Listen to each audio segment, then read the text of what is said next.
அனைவருக்கும் மாலை வணக்கம். மயிலை திருவள்ளுவர் தமிழ்ச்சங்கம், மதுரை காமராசர் பல்கலைக்கழகம் மற்றும் சுவிட்சர்லாந்து மொழிகள் மற்றும் பண்பாட்டு நிறுவனத்துடன் இன்றைய சிந்தனை அரங்கத்திற்கு உங்கள் 125ற்கு உங்களை அனைவரையும் வருக என வரவேற்கின்றேன். இன்றைய சிறப்பு பேச்சாளர் முனைவர் பாலசாண்டிலியன் நம்மளோடு இணைந்திருக்கின்றார். அவரை உள்ளிட்ட அனைவரையும் நாம் வரவேற்று கடவுள் வாழ்த்து இசைக்க வருமாறு கலைமாமணி முனைவர் வாசுகி கணப்பன் அவர்களுக்கு அழைக்கின்றேன். வாருங்களம்மா. அனைவருக்கும் வணக்கம். திருவள்ளுவர் நாமத்தை வாழ்த்துவோம்,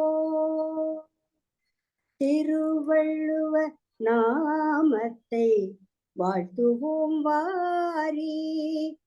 தீந்தமிழ் பாவலர் தெய்வ புலவன் மேலோர், தீந்தமிழ் பாவலர் தெய்வ புலவன் மேலோர் திருவள்ளுவர் நாமத்தை வாழ்த்துவோம் வாரி. தேனினும் இனியனல் திருக்குறளை, தேனினும் இனியனல் திருக்குறளை தித்திக்கும் செந்தமிழில் படித்தோர் வாலறிவர். தேனினும் இனியனல் திருக்குறளை தித்திக்கும் செந்தமிழில் படித்தோர் வாலறிவன். திருவள்ளுவர் நாமத்தை வாழ்த்துவோம் வாரி. பகுத்தறிவு பகலவன் பாமரனின் நண்பர், பகுத்தறிவு பகலவன் பாமரனின் நண்பர். பகுத்துண்ணும் பாங்கை போதித்தவன் பெரியோர், பகுத்துண்ணும் பாங்கை போதித்தவன் பெரியோர். திருவள்ளுவர் நாமத்தை வாழ்த்துவோம் வாரி. பொது நிதி வகுத்தான் பொய்யில் புலவர், பொது நிதி வகுத்தான் பொய்யில் புலவர். பொல்லாத குலத்திற்கொரு நீதியை சாடியவர் சான்றோ, பொல்லாத குலத்திற்கொரு நீதியை சாடியவர் சான்றோன். திருவள்ளுவர் நாமத்தை வாழ்த்துவோம் வாரி. கல்வியை கண்கின்றான், கல்வியை கண்கின்றான், ஒழுக்கத்தை உயிர் என்றான். காலத்தை வென்றினம் நெஞ்சத்தில் நின்றவன் நெடியோ, காலத்தை வென்றினம் நெஞ்சத்தில் நின்றவன் நெடியோர். திருவள்ளுவர் நாமத்தை வாழ்த்துவோம் வாரி, வாழ்த்துவோம் வாரி, வாழ்த்துவோம் வாரி. அருமை, மிக அருமையாக திருவள்ளுவர் வாழ்த்தினை பாடிய கலைமாமணி முனிவர் வாசுகி கண்ணப்பன் அவர்களுக்கு நெஞ்சார்ந்த பாராட்டுக்கள், வாழ்த்துக்கள். அன்பர்களே, இன்றைய நிகழ்வில் குறிப்பாகவும் சிறப்பாகவும் 125வது சிந்தனை அரங்கம். நம் சிந்தனைக்கு விருந்தளிப்பவர் அருமை நண்பர், அதாவது நம்பிக்கை நட்சத்திரமாக இளைஞர்களிடையே ஒளிர்கிறவர் முனைவர் பாலசாண்டிலியன் அவர்கள். பன்முக பரிமாணம் மிக்கவர். அவர் இன்றைய நிகழ்வுக்கு வருகை தந்திருப்பது நமக்கு பெருமை உடையது. நம்மை 40 ஆண்டுகளாக நன்கு அறிந்தவர், அதான் முக்கியம். ஆகையினாலே இந்த 40 ஆண்டுகளாக நாம் திருவள்ளுவர் வாழ்த்தினை தொடர்ந்து திருவள்ளுவர் மந்திரம் சொல்லி தொடங்குதல் மரபு என்பதையும் அவர்கள் நன்கு அறிந்தவர். எனவே திருவள்ளுவர் மந்திரம் சொல்லி நம் நிகழ்ச்சியை தொடங்கும். வள்ளுவன் சொல்லே வேதமாம். திரு வள்ளுவன் சொல்லே வேதமாம். வெள்ளையன் பாராட்டி வெடிய நூலாக்கி கொள்ளை கொண்ட குரலை கொண்டாடுவோமே. வள்ளுவன் திரு வள்ளுவன் சொல்லே வேதமாம். வேதமாம் வேதமாம். வாழ்க வாழ்க திருவள்ளுவர் வாழ்க. வளர்க வளர்க திருக்குறள் நெறி வளர்க. திருக்குறள் உலக பொதுமறை, உன்னத தமிழ்மறை. திருக்குறள் நெறியே தமிழர் நெறி, அதுவே உலக நெறி, உன்னத நெறி. அன்பர்களே, இன்றைய நிகழ்வில் நான் முன்னரே சொன்னது போல இன்றைய சிறப்பு விருந்தினர் பன்முக கலைஞர், பல்கலை வித்தகர், அருமையாக பாடுவார். யூடியூப்ல போய் பாருங்க, அவர் எத்தனை நிகழ்ச்சியில பாடி இருக்காருன்னு உங்களுக்கு தெரியும். அவர் தான் நான் இன்னைக்கு உங்களிடையே ஓரளவுக்கு நல்லா பாடுனேன்னா எனக்கு ஒரு நல்ல குருவை கண்டுபிடித்த கோமகன். அவர்தான் முனைவர் பாலசாண்டில்யன். எனக்கு என்ன மகிழ்ச்சி என்றால், பாலசாண்டில்யனுக்கு ஒரு தகவல். இப்ப நான் சொன்னேன், வள்ளுவன் வள்ளுவன் சொல்லே வேதமாம். வேதமாம் யாரு? சதுரபதி பாலசுப்ரமணியம். அவருடைய கொடை. அவர்தான் இந்த பாடலை பாடினாரு. நான் உடனே அவர்கிட்ட கேட்கிறேன், இது யாரு பாடினதுன்னு. அது தெரியல, நானும் செவி வழி கேட்டதுதான்ட்டார். வள்ளுவன் சொல்லே வேதமாம் என்ற பாடல் யார் எழுதியது அவருக்கும் தெரியாது. ஆனால் இந்த பாடல் அற்புதமானது. வெள்ளையன் பாராட்டி வேண்டிய மொழிபெயர்ப்பெல்லாம் செய்த வள்ளுவன் சொல்லை பாராட்டுகிறார். அதுதான் அவருடைய, அது சதுரபதி சுப்பிரமணிய ஐயா அவர்கள் கொடுத்த கொடை. அண்மையில அவரை பத்தி ஒரு நல்ல பயோகிராபி, அது பாலசாண்டில் தான் எழுதியிருக்குன்னு நினைக்கிறேன். அருமையான ஒரு இல்லையா, நல்ல நல்ல ஒரு ஆங்கில இது வந்தது. நான் உடனே எடுத்து சேவ் பண்ணி வச்சுட்டேன். ஏனென்றால் என்னுடைய வரலாறு எழுதும் போது அவருடைய வரலாறும் தொடரும் அதுல. ஏனென்றால் நான் ஒரு எனக்கு அவரை அறிமுகப்படுத்திய பெருமை பாலசாண்டிலுக்கு உண்டு. ஆகையினால, ஏன்னா எல்லோரும் தெரியும், அந்த வள்ளுவன் சொல்லே வேதமா அந்த பாட்டை எனக்கு சொல்லி கொடுத்தது சந்திரபதி பாலசுப்ரமணிய ஐயா. அதனால அதை நன்றி உணர்வோடு சொல்லிக் கொள்வேன். இப்பொழுது இந்த நிகழ்ச்சிக்கு வருகை தந்து பெருமை சேர்த்திருக்கின்ற அனைவரையும் வரவேற்குமாறு தஞ்சை தமிழ் பல்கலைக்கழகத்தின் தமிழ் பண்பாட்டு மையத்தின் மேலாள் இயக்குனர் நற்றமிழ் நாவரசி பேராசிரியர் முனைவர் திலகவதி அவர்களை அன்போடு அழைக்கிறோம். வாருங்கள், உங்கள் வரவேற்புரையை வழங்குங்கள். நன்றிங்க ஐயா. அனைவருக்கும் இனிய அன்பு வணக்கம். மயிலை திருவள்ளுவர் தமிழ்ச்சங்கமும் மதுரை காமராசர் பல்கலைக்கழகமும் சுவிட்சர்லாந்து மொழிகள் மற்றும் பண்பாட்டு நிறுவனம் இணைந்து நடத்துகின்ற சிந்தனை அரங்கம் 125வது நிகழ்விற்கு வருகின்றிருக்கக்கூடிய சான்றோர் பெருமக்கள் அனைவரையும் வணங்கி வரவேற்பதில் பெருமகிழ்ச்சி அடைகின்றேன். இன்றைய நிகழ்வில் நமக்கு மிக சிறப்பான ஒருவர், மிக சிறந்த ஆளுமையுடைய ஒரு உலகம் அறிந்த ஒரு அருமையான நண்பர் நமக்கு இன்றைக்கு சிறப்பு விருந்தினராக வருகின்றிருக்கிறார்கள். நமக்கெல்லாம் மிக்க மகிழ்வாக இருக்கின்றது இன்றைய நாள் நிகழ்வு. தீபாவளி பண்டிகை நெருங்கிக் கொண்டிருக்கக்கூடிய இந்த நேரத்தில் நாம் மயிலை திருவள்ளுவர் தமிழ்ச்சங்கமானது எத்தனை நிகழ்வுகள் நமக்கு வாழ்க்கையில வந்தாலும், அது இன்ப நிகழ்வாக இருந்தாலும், துன்ப நிகழ்வாக இருந்தாலும், விழாக்களாக இருந்தாலும் விடாது நம்மளுடைய நிகழ்வானது தொடரும் என்பதை நம்மளுடைய கலைமாமணி சேயோன் ஐயா அவர்கள் தொடர்ந்து நடத்தி கொண்டு வருகிறார்கள். அவர்களுக்கு நம் மயிலை திருவள்ளுவர் தமிழ்ச்சங்கத்தின் சார்பாக, நம் சங்கமே நம்மை பாராட்டிக் கொள்வதா என்று நீங்கள் கேட்கலாம். நம்மளுடைய அத்துணை பேருடைய அன்பு வாழ்த்தினையும் இந்த நல்ல நேரத்தில் ஐயா அவர்களுக்கும், இதற்கு உறுதுணையாக இருக்கக்கூடிய நம்மளுடைய கோபான் ஐயா அவர்கள் எல்லாம் தொடர்ந்து அடாது மழை பெய்தாலும் விடாது வகுப்பு நடைபெறும் என்று சொல்லுவார்கள். அதே போல அவர்கள் தொடர்ந்து நம்மளோடு இணைந்து பயணித்துக் கொண்டிருக்கிறார்கள். இன்றைய நிகழ்வில் தலைமையுரை ஆற்றுவதற்காக அன்பிற்கும் போற்றுதலுக்கும் மெய்ப்பிற்கும் உரிய திருச்சிராப்பள்ளி, நான் திருச்சி மாநகரத்தில் இருந்து பேசுகின்றேன், திருச்சிராப்பள்ளியினுடைய மேனாள் ஆணையர் அன்பு சகோதரி திரு NS பிரேமா அவர்கள் இணைந்திருக்கிறார்கள். அவர்கள் மிக சிறந்த, அதாவது ஆணையராக இருந்து பணியாற்றியது ஒரு காலம், இப்பொழுது தமிழ் பணி ஆற்றிக் கொண்டிருக்கிறார்கள். தமிழ் இலக்கியத்தின் மீது மிகுந்த ஈடுபாடு கொண்டு அனைத்து நிகழ்வுகளிலும் அவர்கள் பங்கேற்று சிறப்பித்து வருகிறார்கள்.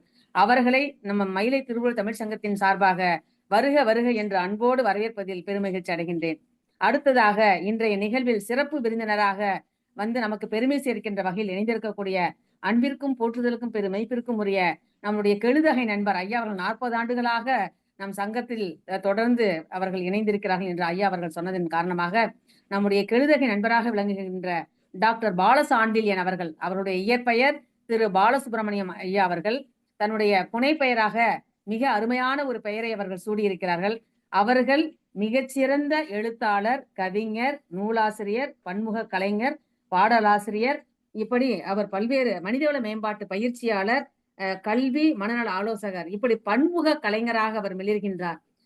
அவர்களுடைய அறிமுக உரையை ஒரு சில செய்திகள், ஏனென்றால் கற்பகவழி அவர்கள் வரார்களா என்னன்னு தெரியவில்லை, ஐயா அவர்கள் சொன்னதனால் நான் அந்த அவர்களை பற்றி ஒரு அறிமுக உரையை இங்கே நான் சொல்ல விரும்புகின்றேன். அவர்கள் வந்து மிக சிறந்த 15 நூல்களை அவர்கள் எழுதியிருக்கிறார்கள். 40க்கும் மேற்பட்ட சிறுகதைகள், 450 கட்டுரைகள். அதை பார்க்கின்ற பொழுது என்னடா நாங்க வந்து ஒரு 200-300 கட்டுரை நாங்க எழுதியிருக்கிறோம், உலகம் முழுவதும் பயணித்திருக்கோம். ஐயா 450 கட்டுரைகள் எழுதியிருக்கிறார் என்று சொல்லியிருக்கின்ற பொழுது நம்ம ஐயா அவர்களுக்கு கரவொலியின் மூலமாக, நேரடியாக இருந்தால் இணையத்துல நாங்க வந்து உங்களுக்கு கரவொலியின் மூலமாக வாழ்த்து தெரிவிக்கிறோம் ஐயா. அதே போல ஐயா அவர்கள் வந்து வாங்கிய விருதுகள் அத்தனை விருதுகளுமே முத்திரை பதித்த விருதுகளாக இருக்கின்றது. இலக்கிய பீடம் வழங்கிய அதாவது பொற்கிளி விருது, நினைப்பது முடியும் அப்படிங்கிற நூல், அதாவது எண்ணம் போல் வாழ்க்கை என்று சொல்வார்கள் அல்லவா, நினைப்பது முடியும் என்ற நூலுக்கு அவர்கள் பொற்கிளி விருதை 10,000 ரூபாயை பரிசாக பெற்றிருக்கிறார்கள். அதே போல வெற்றி ஒளி என்ற நூலுக்காக கவிதை உறவின் ஏர்வாடி ராதாகிருஷ்ணன் நடத்துகின்ற அந்த கவிதை உறவினுடைய சிறந்த நூல் விருதை பெற்றிருக்கிறார்கள். அதே போல கலைமகள் வந்து மிகச்சிறந்த ஒரு இதழ், அந்த இதழினுடைய கீவாஜா சிறப்பு பரிசினை இவருடைய சிறுகதைக்காக பெற்றிருக்கிறார்கள். இப்படி இவர்கள் பல்வேறு விருதுகளுக்கு சொந்தக்காரராக இருக்கிறார்கள். இன்னும் மேன்மேலும் பல விருதுகள் எதிர்காலத்தில் அவர்கள் பெற்று சிறந்தோங்கி விளங்குவார்கள். 20 மாநிலங்களுக்கு பயணித்தவர், அதாவது பயணங்கள் மூலமாக நாம் பல்வேறு அனுபவங்களை பெறுகிறோம் என்ற வகையில் அவர்கள் பல்வேறு மாநிலங்களுக்கும் நாடுகளுக்கும் அயல்நாடுகளுக்கும் சென்று மனிதவள மேம்பாட்டாளராக, மோட்டிவேஷன் ஸ்பீக்கராக, மிகச்சிறந்த ஒரு ஆளுமை திறனுடையவராக ஐயா அவர்கள் விளங்கி வருகிறார்கள். அதே போல அவர்களுடைய ஆளுமை திறனை சொல்ல வேண்டும் என்று சொன்னால் மும்மொழி புலமை. இன்றைக்கு ஒரு மொழி புலமையே இல்லாத ஒரு காலச்சூழலில் நாம் இருக்கின்றோம். ஐயா அவர்கள் தமிழ், ஆங்கிலம், ஹிந்தி ஆகிய 3 மொழிகளிலும் வல்லவராக, முத்திரை பதித்த வித்தகராக, பன்மொழி புலமையாளராக, பன்மொழி அறிஞராக விளங்கி வருகிறார்கள்.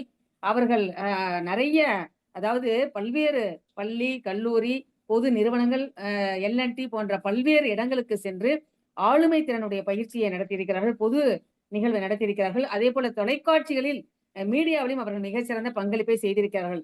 இப்படி சொல்லிக்கொண்டே போகலாம். நிறைவாக அண்மையில் வயதை வெல்லும் வாலிபர்கள் என்ற நூலை வெளியிட்டு சிறப்பு செய்திருக்கிறார்கள். அது எனக்கு மிக்க, அந்த நூலினுடைய பெயரே மிக மகிழ்ச்சியாக இருக்கின்றது. வாலிபர்கள் என்று சொன்னாலும் அது இருபாலாருக்கும் பொருந்தும் என்றே நான் நினைக்கின்றேன். அத்தகைய சிறப்புக்குரியவர் இன்றைக்கு புது வைரம் நீ உனக்கு என்ற மிக சிறப்பான ஒரு தலைப்பை அவர்கள் எழுதியிருக்கிறார்கள். அவர்களை உங்கள் அனைவரின் சார்பாக நூலை ஐயா அவர்கள் காட்டிவிட்டார்கள். வாழ்க வாழ்க வளர்க, உங்களை அனைவரின் சார்பாக வருக வருக என்று மிக்க மகிழ்வோடு வணக்கத்தை தெரிவித்து உங்களை வரவேற்கிறேன் ஐயா. அடுத்ததாக நன்றியுரை நிகழ்த்துவதற்காக நம்மளுடைய அண்ணாஜம் அறிவியல் பூங்கா மெட்ரிக் மேல்நிலைப்பள்ளியினுடைய மேனாள் முதல்வர் முனைவர் இரா பூங்கோதை அவர்கள் இணைந்திருக்கிறார்கள். அதே போல நம்மளுடைய மதுரையிலிருந்து சந்தானம் பிள்ளை அவர்கள், RN கருணாநிதி அவர்கள், அத்தனை பேரும், கோபாலன் ஐயா அவர்கள், பிச்சம்மாள் அவர்கள், திரு சரஸ்வதி, திரு செல்வகுமார், அத்தனை பேருமே இணைந்திருக்கிறார்கள். அத்தனை பேரையும் உங்கள் அனைவரின் சார்பாக வருக வருக என்று வரவேற்று, நிறைவாக ஐயா அவர்கள், சேயோன் ஐயா அவர்கள் மிக சிறப்பாக டாக்டர் வாசி கண்ணப்பன் அவர்கள் திருவள்ளுவர் வாழ்த்தினையும், ஐயா வரவில்லை என்றால் திருவள்ளுவர் மந்திரத்தையும் இசைத்திருப்பார்கள். அப்படி மிக சிறப்பாக அந்த பாடல் எங்கிருந்து வந்தது என்று இன்றைக்கு நாங்கள் தெரிந்து கொண்டோம். அது எங்களுக்கு மிக்க மகிழ்வாக இருந்தது. நீங்கள் மட்டும் பாடினால் பத்தாது, வாசி கண்ணப்பன் மட்டும் பாடினால் பத்தாது, நாங்களும் இந்த இணையத்தில் பாட விரும்புகிறோம் என்பதை இந்த நல்ல நேரத்தில் தெரிவித்துக் கொண்டு, எங்களுக்கும் வழிகாட்ட வேண்டும் பாலசாண்டில்யன் ஐயா அவர்கள் என்று சொல்லி இத்தகைய அருமையான வாய்ப்பை தந்த டாக்டர் சேயோன் ஐயா அவர்களுக்கு என்னுடைய நன்றியை தெரிவித்து, உங்களுடைய உரையை கேட்க நாங்கள் ஆவலாக இருக்கின்றோம். வாருங்கள் ஐயா. மிக்க நன்றி. வணக்கம். அருமை. அதாவது மிக அருமையாக வரவேற்புரையை அவருக்கே உரிய பாணியில் வழங்கி இருக்கிறார் பேராசிரியர் முனைவர் திலகவதி அவர்கள். அன்பர்களே, 40 ஆண்டுகளாக மயிலை திருவள்ளுவர் தமிழ்ச்சங்கம் என்ன செய்து கொண்டிருக்கிறது என்பதை வந்திருக்கின்ற சிறப்பு விருந்தினர்களுக்கு நாம் அறிவிக்க வேண்டும் அல்லவா? அதற்கான ஒரு காணொளி காட்சியை வழங்குகிறார் மதுரையில் இருந்து ஸ்ரீ சாய் கிரியேட்டர்ஸ் நிறுவனத்தினுடைய நிறுவனர் RN கருணாநிதி அவர்கள். பாருங்கள், காணொளி காட்சியை காட்டுங்கள். அன்பர்களே, அடுத்து நமது இன்றைய நிகழ்ச்சியின் தலைமை ஏற்று தலைமை உரை நிகழ்த்த நம்மிடையே வருகை தந்திருக்கின்றார் திருச்சிராப்பள்ளி மாநகராட்சி மேலாள் ஆணையர், நல்ல எழுத்தாளர், சமூக சிந்தனை மிகுந்தவர், நம் மயிலை திருவள்ளுவர் தமிழ்ச்சங்கத்தின் அன்பர் திருமதி NS பிரேமா அவர்களை தலைமை உரை ஆற்றும்படி அன்போடு வேண்டுகிறோம். வாருங்கள், உங்கள் உரையை வழங்குங்கள். மயிலை திருவள்ளுவர் தமிழ்ச்சங்கம் சென்னை, மதுரை காமராஜர் பல்கலைக்கழகம் மதுரை, சுவிட்சர்லாந்து மொழிகள் மற்றும் பண்பாட்டு நிறுவனத்துடன் இணைந்து நடத்தும் சிந்தனை அரங்கம் 125 இந்த நிகழ்ச்சியில் என்னை பங்கேற்க அழைத்தமைக்காக நிறுவன செயலர் கலைமாமணி சேயோன் அவர்களுக்கும், நிகழ்ச்சியில் சிறப்புரை ஆற்ற வந்துள்ள ஆளுமை முனைவர் பாலசாண்டில்யன் அவர்களுக்கும், வாசுகி அம்மா அவர்களுக்கும், கோபாலன் சார் அவர்களுக்கும், சந்தானம் அவர்களுக்கும், வரவேற்புரை நல்கிய திலகவதி அம்மையார் அவர்களுக்கும், நன்றியுரை நவில இருக்கும் பூங்கோதை அவர்களுக்கும், அன்னபூர்ணி அம்மா அவர்களுக்கும், சரஸ்வதி மற்றும் செல்வகுமார், தமிழ் எழுத்தாளர் சங்க அனைத்திந்திய சங்கத்தின் தலைவர் பெரியண்ணன் அவர்களுக்கும் அனைவருக்கும் என்னுடைய வணக்கத்தை பேரன்புடன் தெரிவித்துக் கொள்கிறேன். இந்த தலைப்பு புது வைரம் நீ உனக்கு அப்படின்ன உடனே என்னடா இது, புது வைரம் நான் உனக்கு தானே பாரதியார் பாடியிருக்காரு, தவறுதலா இந்த தலைப்பு கொடுத்துட்டாங்களோ, தட்டச்சு செய்யும் போது ஏதாவது தவறுதல் நிகழ்ந்திருக்குமோ அப்படின்னு நம்முடைய நிறுவன செயலர் சேயோனிடம் கேட்டேன். அவரு பெரிய மோட்டிவேஷனல் ஸ்பீக்கர்மா, புது வைரம் நீ உனக்கு அப்படின்றத அப்படி பேச வந்திருக்காங்க அப்படின்றத சொன்னாரு. இந்த புத்தகத்தை எனக்கு தெரியலைங்க பாலசாண்டில்யன் சார், அதனால நான் அப்படி எடுத்துக்கிட்டேன். அந்த புது வைரம் நீ உனக்கு அப்படின்றத தலைப்பு அப்படின்றத சொன்ன உடனே அது தன்னம்பிக்கை சார்ந்தது அப்படின்றத கேள்விப்பட்ட உடனேயே வைரம்னா அது எவ்வளவு மதிப்புடையது, வைரம்னா எவ்வளவு ஒரு உறுதியானது, கிடைப்பதற்கு அரியது, அதை நீ உனக்கு அப்படின்னு உணர்த்த வேண்டும் என்பதற்காக இந்த தலைப்பை கொடுத்திருக்காங்க அப்படின்றது தெரிஞ்ச உடனே ரொம்ப சிறப்பாயிடுச்சு. நமக்கு பாரதியார் எப்படி பாய்மொழி நீ எனக்கு அப்படின்னு பாடும்போது அவர் சொல்றது நம் புது வைரம் நான் உனக்கு சொல்றார். அவ்வளவு மிகப்பெரிய பரிச காதலிக்கு சொல்ற மாதிரி அது சொல்றார். ஆனா இது நம்மை நாம் உணர வேண்டும், நம்ம உறுதியானவர்கள், நம்ம மதிப்பு மிக்கவர்கள், நம்ம எப்படி செயல்பட வேண்டும் என்பதை உணர்த்துவதற்காகவே சிறப்புரையாளர் இந்த சிறப்பான தலைப்பை கொடுத்திருக்கிறாரு அப்படின்னு நினைச்ச பிறகு எனக்கு மிக்க மகிழ்வாகவும் பெருமையாகவும் இருந்தது. வைரம் அப்படின்னா எப்படி கிடைக்குது? எல்லா இடத்துலயும் கிடைக்கிறது இல்ல. 190 கிலோமீட்டர் 180 கிலோமீட்டர் பூமிக்கு அடியில ஏற்கனவே இருந்த அந்த கார்பன் அப்படின்னு சொல்ற மரங்களோ மற்றதோ அந்த அளவுக்கு ஒரு பெரிய ஒரு ப்ராசஸ் நடந்த பிறகுதான் அது வைரம் அப்படின்றது கிடைக்குது. அதுவும் பூமி வெடிப்பு, ஒல்கனோ, அது மாதிரி எரிமலை இப்படி எல்லாம் ஆன பிறகுதான் அது மற்றவங்களுக்கு கிடைக்க ஆரம்பிக்குது. இதுல இன்னொரு பெருமை, இந்தியாவிலதான் முதல்ல வைரம் கிடைச்சது அப்படின்லாம் சில கருத்துக்கள் சொல்லப்படுகிறது. நம்ம ஊர்ல இருந்த கோல்கொண்டால கிடைச்ச அந்த கோகினூர் வைரம் அப்படின்றது இன்னைக்கு இங்கிலாந்து வரைக்கும் தலையில் அந்த ராணி சூடுகின்ற கிரீடத்துல இருக்குது அப்படின்றதெல்லாம் நம்ம கேள்விப்பட்டிருக்கோம், படிச்சிருக்கோம். இப்படியான வைரங்கள் நம்ம ஊர்ல இருந்தது அப்படின்றது நம்முடைய செல்வ செழிப்பை மட்டும் காமிக்கல. அந்த நாளில் அந்த அரசர்கள்லாம் அந்த வைரத்தை தரிச்சது இந்த மாதிரி உறுதியா நாம் போரிடணும், இந்த மாதிரி அது உறுதியை கொடுக்கும் அப்படின்றதெல்லாம் சில விஞ்ஞான பூர்வமாக இல்லைன்னாலும் நம்பிக்கை அடிப்படையில் இப்படி எல்லாம் இருந்திருக்கு அப்படின்றது சில கருத்துக்கள் நம்ம சில புத்தகங்களை வாசிச்சிருக்கோம். இந்த மாதிரி புதுமை மற்றும் தனித்துவம், வலிமை, இதுக்கு உதாரணமாகத்தான் நிச்சயமா நம்முடைய முனைவர் அவர்கள் இந்த தலைப்பை கொடுத்து அந்த புத்தகத்தை எழுதியிருப்பார். நிச்சயமா அதை வாங்கி படிக்கணும்ன்ற ஆர்வமும் இப்ப வந்துருச்சு. இயற்கையாவும் நமக்கு வைரம் கிடைக்குது, அதுக்கு என்னென்ன ஐ பிரஷர், ஐ டெம்பரேச்சர் இப்படி எல்லாம் ஆய்தான் நமக்கு கிடைக்குது அப்படின்றதும், அதே மாதிரி கெமிக்கல் வேப்பர் டெபோசிஷன்ல நமக்கு ஆர்டிபிஷியலாவும் வைரம் தயாரிக்கிறாங்க அப்படின்றது நமக்கு வைரத்தை பத்திய செய்திகளா இருந்தாலும் நாம வைரமா இருக்கிறோமா அப்படின்ற ஒரு கேள்வி, தோல்வி கண்டு துவளாமல் உறுதியா நம்பிக்கையா என்னால் முடியும் அப்படின்ற நம்பிக்கையோட நம்ம அந்த அளவுக்கு ஒரு வீரியம் மிக்கவர்களாக, வலிமை மிக்கவர்களாக அந்த அளவுக்கு நம்ம இருக்கணும் அப்படின்னு சொன்னா நம்ம என்னெல்லாம் செய்யணும், நம்ம தகுதிப்படுத்திக்கணும். நம்மளுடைய விவேகானந்தர், நம்ம சுவாமி விவேகானந்தரை பத்தி நம்ம எல்லாருக்கும் தெரியும். எப்படி அவர் எழுச்சி மிக்க உரையை சிகாகோல பேசினதுக்கு அப்புறம் நமக்கு இந்தியாவுக்கே ஒரு மரியாதை கிடைச்சது அப்படின்றதெல்லாம். நீ எதை நினைக்கிறாயோ அதுவாக ஆகிறாய், உன்னை வலிமையுடையவன் என்று நினைத்தால் வலிமை படைத்தவன் ஆகிறாய். அதனால என்ன நினைக்கணும், என்னால் முடியும் அப்படின்றத நம்ம நினைக்கணும். அழுகை பலவீனத்தோட அறிகுறி, அடிமைத்தனத்தின் அறிகுறி. தோல்விகள் இல்லாத வாழ்க்கையில் பயன் இல்லை. தோல்வி அடைஞ்சா போராடணும். போராட்டம் இல்லாத வாழ்க்கை சுவையா இருக்காது அப்படின்றதையும் அவர் சொல்றாரு. பின்னோக்கி பார்க்காதே, முன்னோக்கி பார் அப்படின்னு சொல்றாரு. எதிர்த்தினில் விழித்துக்கொள், லட்சியத்தை அடையும் வரை ஓயாது உழை, arise awake and stop not till the goal is reached அப்படின்னு அவர் பேசுறதுக்கு ரீசன் நமக்கான அந்த உரமானது நம்ம மனதுல வரணும். போராடும் குணம் வேணும். இது நிறைய திரைப்பட பாடல்கள்லயும் நிறைய கொடுத்திருக்காங்க நமக்கு. உன்னை அறிந்தால் நீ உன்னை அறிந்தால் உலகத்தில் போராடலாம். அந்த மாதிரி போராடினாதான் மாபெரும் சபையில் நீ நடந்தால் உனக்கு மாலைகள் விழும். அந்த மாதிரி ஒரு மாசு குறையாத மன்னவன், மாற்று குறையாத மன்னன் இவன் என்று போற்றி புகழ வேண்டும்னா இந்த போராட்டத்துக்கெல்லாம் தயாரா இருக்கணும். அவமானங்கள் எல்லாம் நம்ம அதை அவமானப்பட்டுட்டோம் அப்படின்னு சொல்லி யாராவது நம்ம அவமானப்படுத்தினா அந்த மாதிரி தோல்வி கண்டு துவளாம இருக்கணும். உள்ளம் என்றும் எப்போதும் உடைந்து போக கூடாது. என்ன இந்த வாழ்க்கை என்ற எண்ணம் தோன்ற கூடாது. எந்த மனிதன் வாழ்வுக்குள் நெஞ்சுக்குள் காயம் இல்லை சொல்லுங்கள், காலப்போக்கில் காயம் எல்லாம் மறைந்து போகும் மாயங்கள். நம்ம பா விஜய் கவிஞர் சிறப்பான பாட்டு. ஒவ்வொருத்தருக்குமே அந்த தோல்வி அப்படின்னு வரும்போது கேட்க வேண்டிய பாட்டு. அந்த வலி தாங்கும் உள்ளம் தானே நிலையான சுகம் காணும் அப்படின்ற மாதிரி.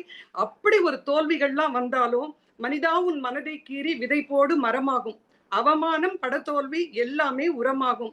தோல்வி இன்றி வரலாறா, துக்கம் என்ன என் தோழா, ஒரு முடிவிருந்தால் அதில் தெளிவிருந்தால் அந்த வானம் வசமாகும். இந்த நம்பிக்கையோட நம்ம நல்ல உறுதியா போராடணும். எக்ஸப்ஷனல்ஸ், வைரம் அப்படின்றது அந்த உறுதிக்கும் அந்த ப்ரெஷியஸ் கிடைப்பதற்கு அரியது. நீ உன்னை உணர்ந்தால் நீ அப்படி பிரகாசிக்கலாம் அப்படின்ற ஒரு உரையை கேட்க ஆவலாக நாங்களும் காத்துட்டு இருக்கோம். அதனால என்னுடைய உரையை இத்துடன் முடித்துக் கொள்கிறேன். வாய்ப்பிற்கு மிக்க நன்றி. அருமை அருமை, அருமையா பண்ணிருக்காங்க. அதான் பிரேமா அவர்களுக்கு நெஞ்சார்ந்த பாராட்டுக்கள். எப்படி ரத்தன சுருக்கமா அற்புதமா இருக்கு. செல்வகுமார் அவர்கள் இணைந்திருக்கின்றார்கள், அவர்களுக்கும் நன்றி. இப்ப அனைவருக்கும் அன்பின் வணக்கம். நமது மயிலை திருவள்ளுவர் தமிழ்ச்சங்கத்தின் செயல்திறம் கண்டு அரிமா லியோமுத்து அவர்கள் இலவசமாக பூந்தண்டலத்தில் இடம் வழங்கினார்கள். அதனை திருக்குறள் ஆய்வு மைய பூஞ்சோலையாக்கினார் நமது சங்கச் செயலர் முனைவர் சேயோன் அவர்கள். அன்றிலிருந்து சிறப்பு விழாக்களில் தேசிய கொடி ஏற்றி அனைவருக்கும் அறிவுக்களஞ்சிய போட்டிகள் நடத்தி பரிசுகளும் விருதுகளும் வழங்கப்பட்டு வருகின்றன. கலைமாமணி விஜி சந்தோஷம் அவர்கள் திருவள்ளுவர் சிலையை வழங்க சுவாமி ஞானானந்தா, நீதியரசர் வள்ளிநாயகம், திரு ஜோதிமணி, முனைவர் பார்த்தசாதி இவர்கள் முன்னிலையில் இந்த சிலை திறந்து வைக்கப்பட்டுள்ளது. இங்கு இளைஞர்களுக்கான பயிற்சிகளை வழங்கி பணியில் அமர்த்துவது, மகளிர் சுய உதவி குழுக்களுக்கு ஆளுமை வளர்ச்சி, தொழில் முனைவோர் பயிற்சிகள் வழங்குதல், பல் ஊடக தெரிவிப்பியல் திறன் பயிலரங்கம் நடத்துதல், சமூக வானொலி நிலையம் அமைத்து வாழ்வியலை அறிவூட்டும் நிகழ்வுகளை நடத்துதல், இளைஞர்களுக்கு விளையாட்டுகளில் பயிற்சி அளித்தல், போட்டிகளில் வென்றவர்களுக்கு நவீன பயிற்சி அளித்து உலகத்தரம் மிக்கவர்களாக உருவாக்குதல் போன்ற திட்டங்கள் தீட்டப்பட்டுள்ளன. இந்த திட்டங்களுக்கான கட்டிட வரைபடங்களை பார்த்து கொண்டிருக்கின்றீர்கள். இதை உருவாக்க 1 கோடியை திரட்ட வேண்டிய நிலையில் நாம் உள்ளோம். 100 கொடையாளர்கள் ஆளுக்கு 1 லட்சம் கொடுத்தால் வெற்றி நிச்சயம்.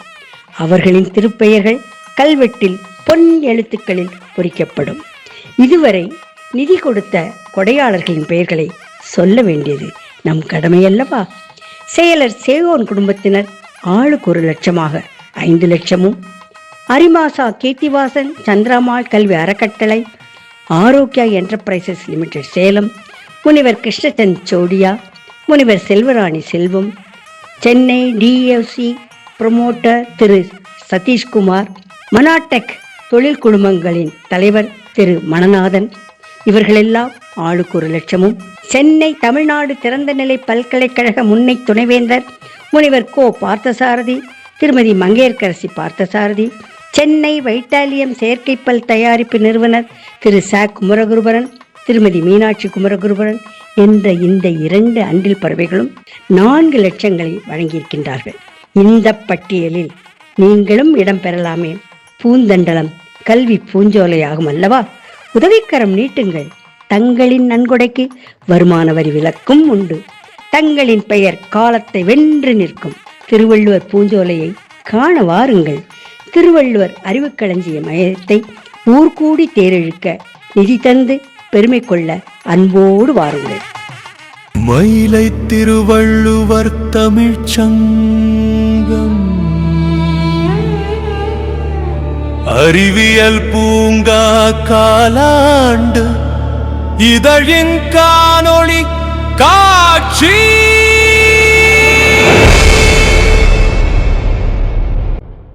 மயிலை திருவள்ளுவர் தமிழ்ச்சங்கம் அறிவியல் பூங்கா காலாண்டு இதழின் காணொளி காட்சி. வணக்கம். இன்னைக்கு நாம அறிவியல் பூங்கா இதழ்ல வந்த சில சுவாரஸ்யமான விஷயங்களை கொஞ்சம் ஆழமா பார்க்க போறோம். ஜூலை செப்டம்பர் 2025 இதழ் 67 இது. ஆமா, இதுல வந்துட்டு டெக்னாலஜியோட பேக் போன் மாதிரி இருக்கிற அருமண் தனிமங்கள், அப்புறம் ஆர்டிபிஷியல் இன்டெலிஜென்ஸ், அதாவது செயற்கை நுண்ணறிவு மருத்துவத்துல எப்படி உதவுதுன்னு. அதோட நாம பெருசா கண்டுக்காத பூசணி விதையோட நன்மைகள். ஆமா, அப்புறம் ஒரு இன்ஸ்பைரிங்கான விஷயம், சயின்ஸ்ல தடைகளை தாண்டி ஜெயிச்ச முதல் இந்திய பெண்மணி பத்தியும் பேச போறோம். நிறைய இருக்கு இன்னைக்கு. இதுல உங்களுக்கு எது ரொம்ப பிடிச்சிருக்குன்னு பாப்போம். வாங்க ஆரம்பிக்கலாம். கடந்த 40 ஆண்டுகளாக அறிவியலையும் மொழியியலையும் இரு கண்களாக போற்றி பல்வேறு நலத்திட்டங்களை செயல்படுத்தி வருகின்றது. இத்தமிழ்ச்சங்கத்தின் வெளியீடான அறிவியல் பூங்கா இதழ் பன்னாட்டு தரச்சான்று எண் ISSN international standard serial number பெற்றுள்ளது என்பதை பெரும் மகிழ்ச்சியுடன் தெரிவித்துக் கொள்கிறோம். அறிவியல் பூங்காவின் 17ஆம் மலரின் 67ஆம் இதழின் முன்னட்டையை அலங்கரிப்பது அணுவியல் அறிஞர் பா. கோபாலன் அவர்கள் வழங்கியுள்ள அருமண் தனிமங்களின் அருமை எனும் தலைப்பிலான ஆய்வுக் கட்டுரை. அறிவியல் பூங்காவின் உள்ளே அறிவியலின் உச்சம் மிராய். நூலக அறிவியலை அறிந்து கொள்வோமா? சத்தம் போடாதே. பூமி கண்காணிப்பு செயற்கைக்கோள்களில் நிசார் செயற்கைக்கோளின் சிறப்பு என்ன? பூசணி விதைகளும் அதன் பயன்களும். பெருநெற்று பச்சிலை உயிரின் உன்னத உலா தொடர் கட்டுரையாக மேனாள் முதல்வர் பேராசிரியர் முனைவர் செல்வராணி செல்வம் அவர்கள் அரிய தகவல்களை அள்ளி வழங்கியுள்ளார்.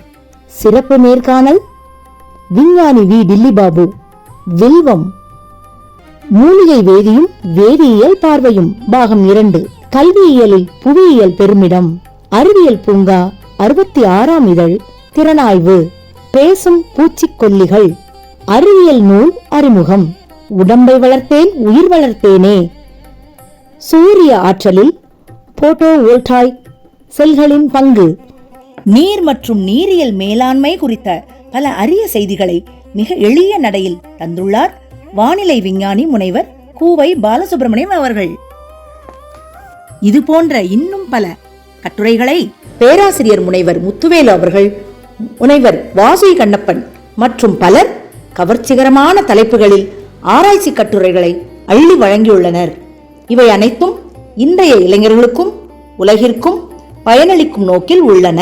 சென்னை மயிலை திருவள்ளுவர் தமிழ்ச்சங்கத்தின் அறிவியல் பூங்கா காலாண்டிதழ், தேசிய பெருங்கடல் தொழில்நுட்ப நிறுவனம், தமிழ்நாடு திறந்தநிலை பல்கலைக்கழகம், திருவள்ளுவர் இருக்கையின் பன்னாட்டு திருக்குறள் இணையம் இணைந்து சென்னை பள்ளிக்கரணையில் உள்ள தேசிய பெருங்கடல் தொழில்நுட்ப நிறுவன வளாகத்தில் 24/5/2025 சனிக்கிழமை காலை 10 மணி முதல் 1 மணி வரை மிகச் சிறப்பாக நடைபெற்றது. சென்னை பல்கலைக்கழகம் மற்றும் அனைத்து கல்லூரிகள் இளைஞர்களுக்கான 19ஆம் அறிவுக்களஞ்சியம் விருதுப் போட்டிகளின் பரிசளிப்பு விழா, 65ஆம் அறிவியல் பூங்கா வெளியீட்டு விழா மற்றும் பல்வகை விருதுகள் வழங்கும் விழா என முப்பெரும் விழாக்கள் மிகச் சிறப்பாக நடைபெற்றன.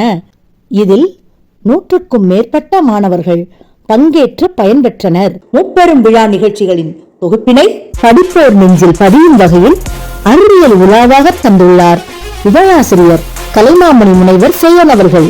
பல்வகை வடிவங்களில் அறிவியல் தொழில்நுட்ப கருத்துக்களை அறிவியல் விழிப்புணர்வை வளர்க்கும் நோக்கிலும், அறிவியல் பார்வையை முகிழ்க்கும் போக்கிலும், அறிவியல் நடைமுறை வாழ்க்கையில் பின்பற்ற தூண்டும் வகையிலும் அள்ளி வழங்கியுள்ளனர் அறிவியல் தொழில்நுட்ப பேராசிரியர்களும் அறிவியல் வல்லுநர்களும். இவை அனைத்தும் பன்முறை படித்து மகிழத்தக்கன, சிந்திக்கத்தக்கன, நடைமுறை வாழ்வில் செயல்படுத்தத்தக்கன. அறிவை வளர்ப்போம், ஆற்றலை பெறுவோம், ஆனந்தம் அடைவோம். அது நம்மை வளர்ப்பதுடன் நம் தேசத்தையும் வளப்படுத்தும், வலுப்படுத்தும், மேம்படுத்தும். அன்பர்களே வணக்கம். அறிவியல் தொழில்நுட்ப கருத்துக்களை எளிய இனிய நடையில் வழங்கும் பன்னாட்டு தரச்சான்று பெற்ற வண்ண இதழ்தான் அறிவியல் பூங்கா காலாண்டு இதழ். இந்த அறிவியல் பூங்கா 2005ஆம் ஆண்டு தொடங்கப்பட்டது. தொடங்கிய ஓராண்டிலேயே, அதாவது 2006ஆம் ஆண்டு ஆனந்த விகடனில் அறிவியல் பூங்காவை பற்றிய பாராட்டினை வழங்கி மகிழ்ந்தார் பிரபல எழுத்தாளர் சுஜாதா அவர்கள். இதுவரை 67 அறிவியல் பூங்கா இதழ்கள் வெளிவந்துள்ளன. இந்த அறிவியல் பூங்காவின் வாசகராக வேண்டுமா? அதற்கான விண்ணப்பத்தை நிறைவு செய்து QR கோடை சொடுக்கி ரூபாய் 1000 செலுத்தி அறிவியல் பூங்கா வாசகராகுங்களேன், வாசிப்பை நேசியுங்களேன். வாய்ப்பு வசப்படும். உங்கள் அறிவியல் தொழில்நுட்ப திறனும் சிறந்தோங்கும்.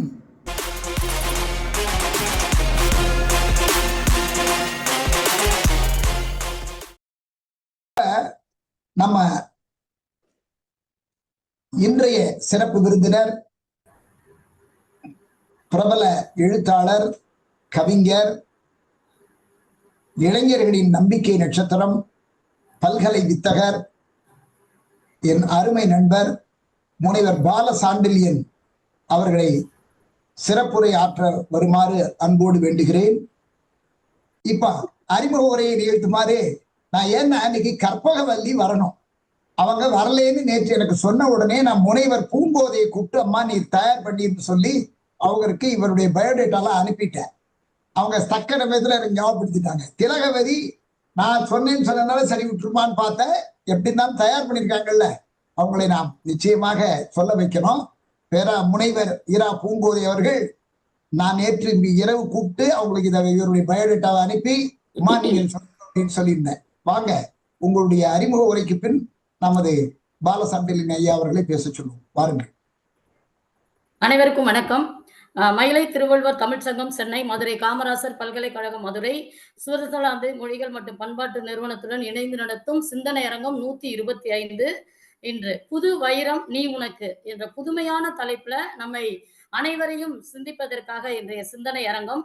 இந்த சிந்தனை அரங்கில் இணைந்திருக்கக்கூடிய சான்றோர் பெருமக்கள் அனைவரையும் வணங்கி மகிழ்கின்றேன். இன்று வைரத்தை பற்றி வைர உரைகளாக வழங்கிய அம்மையார் NS பிரேமா திருச்சி மாநகராட்சி ஆணையர் அவர்களுக்கு நன்றிகள் பல. அதே போல இங்க இணைந்து நம்ம எல்லாம் ஊக்கப்படுத்தி கொண்டிருக்கின்ற என காலம் கருதி அனைவருக்கும் என்னுடைய அன்பான நன்றியை தெரிவித்துக் கொண்டு, வணக்கத்தை தெரிவித்துக் கொண்டு, இன்று நம்மோடு சிறப்புரை ஆற்றுவதற்காக இணைத்துள்ள கவிஞர், எழுத்தாளர் மற்றும் பன்முக கலைஞர் முனைவர் பாலசாண்டில்யன் அவர்களை பற்றிய ஒரு அறிமுக உரையை வழங்குவதில் பெருமிதம் அடைகின்றேன். அம்மையார் அவர்கள் என்னுடைய கொஞ்சம் நிறைய இதை குறைச்சிட்டாங்க, இருந்தாலும் நான் சொல்வதை சிலவற்றை சுருக்கமாக சொல்ல விரும்புகின்றேன். கவிஞர், மனநல ஆலோசகர், மொழிபெயர்ப்பாளர், எழுத்தாளர், பாடல் ஆசிரியர், தலைமை பண்பு பயிற்சியாளர் என்று இப்படி சொல்லிக்கொண்டே போகலாம். பன்முக ஆற்றலாளர், சிறந்த படைப்பாளர், இந்தியாவின் 24 மாநிலங்களில் பயணம் செய்து 2 லட்சத்துக்கும் மேற்பட்ட பயிற்சிகளை, அதாவது நிறுவன ஊழியர்கள், தொழில் அதிபர்கள், ஆசிரியர்கள், அதாவது 10,000த்திற்கும் மேற்பட்ட சுய உதவிக்குழு பெண்கள், 30,000த்துக்கும் மேற்பட்ட மாணவர்கள், இப்படி எல்லோருக்கும் பயிற்சி அளித்து அவர்களை பல்துறை வல்லுநர்களாக்க உருவாக்குவதிலே பயிற்சியும் முயற்சியும் செய்து ஆர்வத்துடன் ஈடுபட்டு வரும் ஐயா அவர்கள் கவிஞர் முனைவர் பாலசாண்டில்யன் ஐயா அவர்கள் வந்து பாத்தீங்கன்னா அதாவது ஆசைப்படுவதற்கும் உன்னை தகுதியாக்கிக்கொள் என்று சொல்வார்கள். அவர்களுடைய கல்வி தகுதியும் அவ்வாறுதான் இருக்கிறது. உளவியல் துறையிலே ஆய்வு செய்து முனைவர் பட்டம் பெற்றிருக்கின்றார் ஐயா அவர்கள். அது மட்டுமா, post graduate diploma in training and development, பயிற்சி மேம்பாட்டில் முதுநிலை பட்டய படிப்பு, post graduate diploma in psycho therapy and counselling, உளவியல் சிகிச்சை மற்றும் ஆலோசனைகள முதுகலை படிப்பு, அதே போல கல்வி மேலாண்மை பட்டய படிப்பு, 8 பட்டய படிப்புகள் அவர் படிச்சிருக்காரு. பல்வேறு துறைகள், அதாவது ஏற்றுமதி, இறக்குமதி, வாணிக மேலாண்மை பற்றி உள்ளிட்ட பல படிப்புகளை அவர் பட்டய படிப்புகளா படிச்சிருக்காரு. அது மட்டும் இல்லாம அமெரிக்காவினுடைய அந்த பரிவர்த்தனை பகுப்பாய்வு என்று சொல்லக்கூடிய TA 101 அதுல கூட அவரு அதாவது நடத்தை மாற்றத்தை பற்றியெல்லாம் அறிந்து கொள்ளக்கூடிய ஒரு அருமையான சான்றிதழ் படிப்பு படிச்சிருக்காங்க. யோகா தெரப்பில அவர் அதாவது சிரிப்பு யோகா, அதான் இன்னைக்கு சிரிக்கிறது கொஞ்சம் கடினமா இருக்கிற சூழல்ல எல்லாரையும் சிரிக்க வைக்கிற யோகா தெரப்பி படிச்சிருக்காங்க. அதுபோல பயிற்சியில எப்படி மாய வித்தையை பயன்படுத்துறது அப்படிங்கிறதுல கூட அவர் ஐயா அவர்கள் சான்றிதழ் படிப்பு படிச்சிருக்காங்க. இப்படி தன்னை கல்வி தகுதியிலையும் ஒரு மிகுதியான தகுதியை பெற்றக்கூடிய ஐயா அவர்கள் எழுத்தாளராக, கவிஞராக, கட்டுரையாளராக, தன்னை பன்முக துறையிலும் தன்னை நிலைப்படுத்தி இருக்காங்க.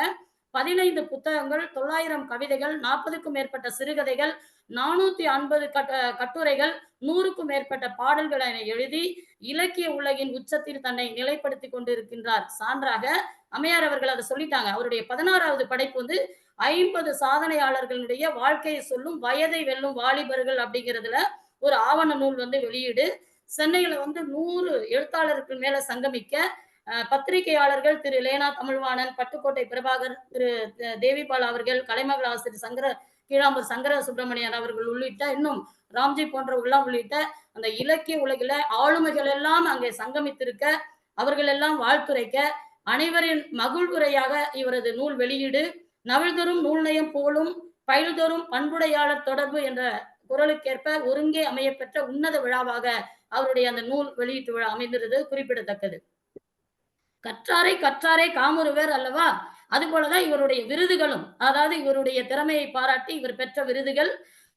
நினைப்பது முடியும் என்ற அவருடைய நூலுக்கு இலக்கிய பீடம் 10,000 ரூபாய் பொற்கொடி கொடுத்து சிறப்பித்திருக்கிறது.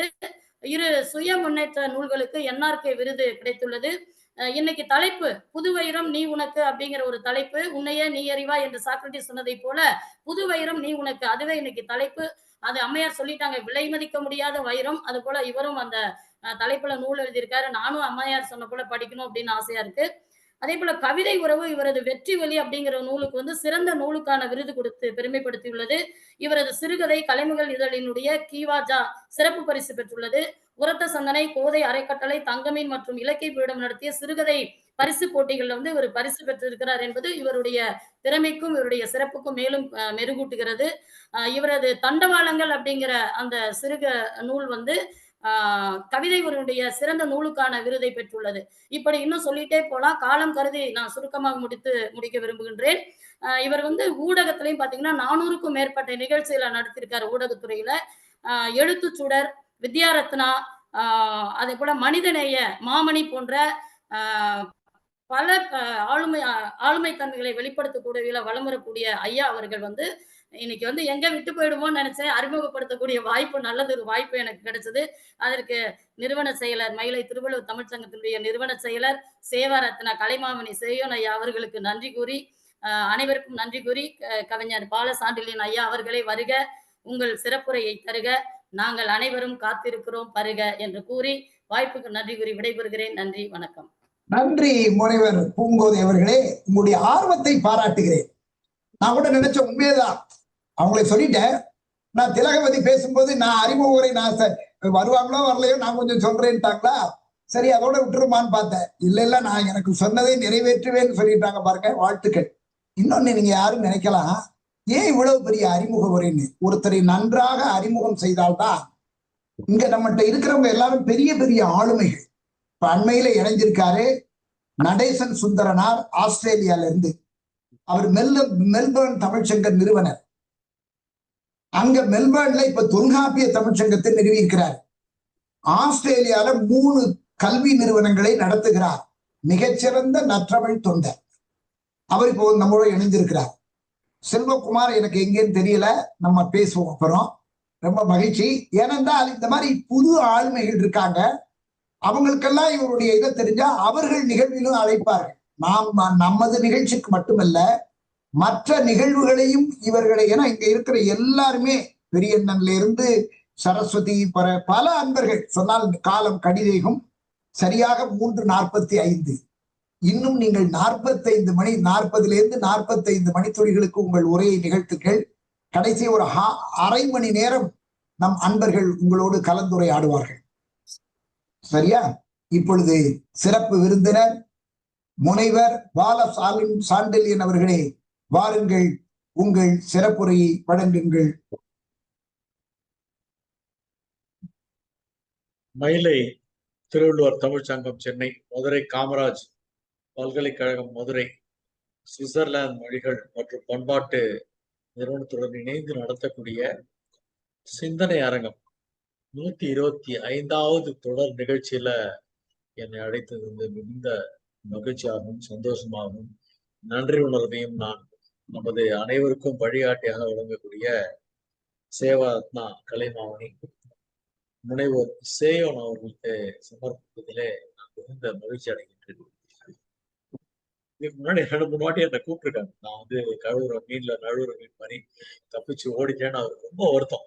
அதே மாதிரி எனக்கு 2 முறை விருது கொடுக்குறேன்னு வேற சொன்னாரு. ஐயோ, அதுக்கெல்லாம் நான் தகுதியா இல்லை சார், தகுதிப்படுத்திட்டு அப்புறமா உங்களோட விருதெல்லாம் வாங்கிக்கிறேன் அப்படின்னு சொல்லிட்டு, இப்ப நீங்க வாய்ச்சதெல்லாம் கூட பெரிய விருதெல்லாம் வாங்க கிடையாது. சாதாரணமா என்னுடைய புஸ்தகங்களுக்கு கிடைச்ச ஒரு சின்ன அங்கீகாரம்.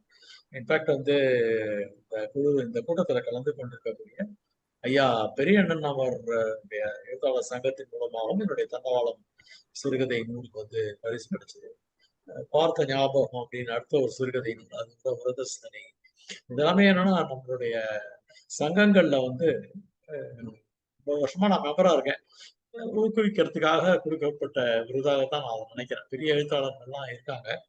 அதே போல இந்த நிகழ்ச்சியில மிக அற்புதமான ஒரு தலைமை உரை என்னன்னா, மேனாள் திருச்சிராப்பள்ளி மாநகராட்சி ஆணையர் பிரேமா அவர்கள் வைரத்தை பத்தி பிஹெச்டி ஆய்வு மாதிரி மினி ஆய்வே கொடுத்துட்டாங்க.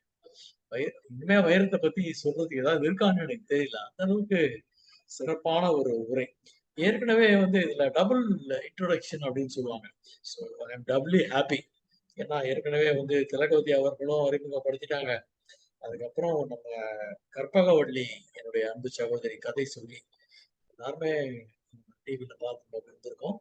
நேரடியாகவும் என்னோட நல்ல ஒரு ஃப்ரெண்டா இருப்பாங்க. அவங்க ஹஸ்பண்டும் எனக்கு ரொம்ப ஃப்ரெண்டு. அவருமே லெதர் ஃபீல்டுல 2 வருஷம் பெரிய பதவியில் இருந்தாரு. ஆனா பூங்கோதை அவர்கள் எந்த ஒரு விஷயத்தையுமே விடாம அறிமுகப்படுத்திட்டாங்க. என்னுடைய மனமார்ந்த பாராட்டுகளையும் நன்றிகளையும் தெரிவித்துக் கொள்கிறேன்.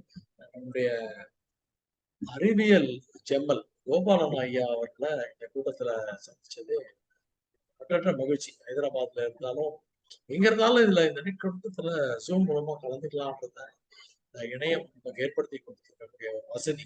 குறிப்பாக கொரோனா காலத்திலிருந்து எல்லோருமே இந்த மாதிரியான நேரலை மூலமாக உட்கார்ந்த இடத்துல ஒரு மீட்டிங்ல கலந்துக்கிறோம். ஸோ எனக்கு பயண நேரம் மிச்சமாகுது, பயண கட்டணம் மிச்சமாகுது, எத்தனையோ விஷயங்கள் மிச்சமாகுது. அமைதியா நம்மளோட இடத்துல வாசிக்காம கூட அப்பப்போ வாயில் ஏதோ கொஞ்சம் யோசிக்கிறாங்க. எல்லாருக்குமே அந்த வசதி இருக்கு. உட்கார்ந்த இடத்துல மீட்டிங் நடத்தும், ஒர்க் ஃப்ரம் ஹோம் மாதிரி இது. ஸோ ரொம்ப மகிழ்ச்சியான ஒரு நல்ல ஒரு வாய்ப்பு.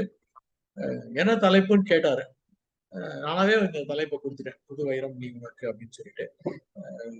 நினைப்பது முடியும் அப்படிங்கிற ஒரு சுய முன்னேற்ற சம்பந்தமான கையேடு மாதிரி பண்ண சொல்லியிருந்தாங்க. இலக்கியப்படம் ஒரு போட்டி அறிவிச்சிருந்தாங்க. அந்த போட்டியில என்னுடைய நூல் செலக்ட் ஆகி 10,000 ரூபாய் பொற்கழி வாங்கிட்டேன். அதை தொடர்ந்து விக்ரமனையா இலக்கியப்பீடத்துல நீங்க ஒரு தொடரா எழுதுங்க, ஒரு 25 மாதம், அது ஒரு மாத இது.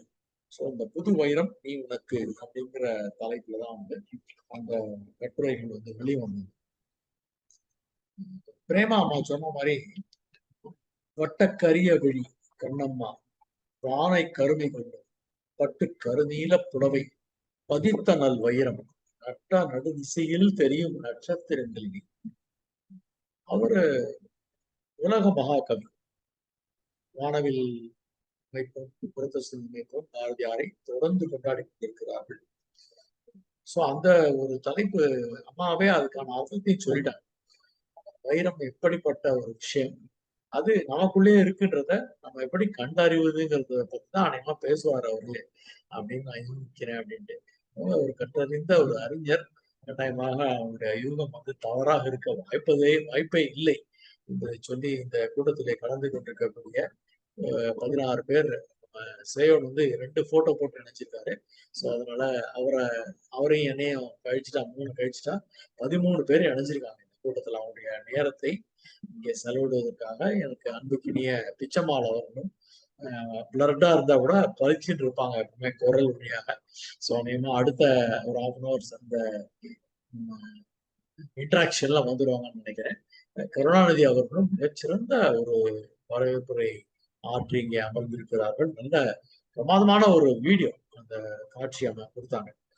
பூமிக்கு அடியில புதைந்து கிடக்கக்கூடிய அரிய செல்வங்கள் அப்படின்னு பார்க்கும்போது நம்ம கண்ணுக்கு தெரிகிறது வந்து தண்ணி. குறிப்பா பார்த்தோம்னா நிலத்துக்காக நிறைய போர்கள் நடந்திருக்கு இந்த உலகத்துல. அதற்கு பிறகு பாத்தீங்கன்னா பெட்ரோல் டீசலுக்கான போர் இன்னுமே நடந்து கொண்டேதான் இருக்கிறது. அதுவும் பூமி தாய் வழங்கக்கூடிய ஒரு மிகப்பெரிய அரிய ஒரு பொக்கிஷமாக இருக்கிறது. தொடர்ந்து வராதுன்றது தான் இப்ப எலக்ட்ரிக் வெஹிக்கிள் வேற என்னென்ன மாதிரியான மாற்று எரிசக்தி மூலமாக நாம் வந்து இந்த வாகனங்களை ஓட்டலாம்ன்ற யோசனையில இறங்கியிருக்கோம். அதே மாதிரி நம்ம நாட்டுல வந்து 21 thermal power station, major power station, அது எல்லாத்துக்குமே நான் விசிட் பண்ணியிருக்கேன். அவங்களுடைய ஓஎன்எம் எம்ப்ளாயிஸ் எல்லாம் ட்ரைனிங் கொடுத்துருக்கேன். அதற்கு வந்து என்னன்னா 14 நாட்கள் நம்ம நாட்டுக்குள்ள கப்பல் வரல அப்படின்னு சொன்னா நம்ம நாடே ஸ்தம்பிச்சு போகும். நிலக்கரியை வந்து நம்ம தொடர்ந்து இம்போர்ட் பண்ணிட்டே இருக்கோம். இந்த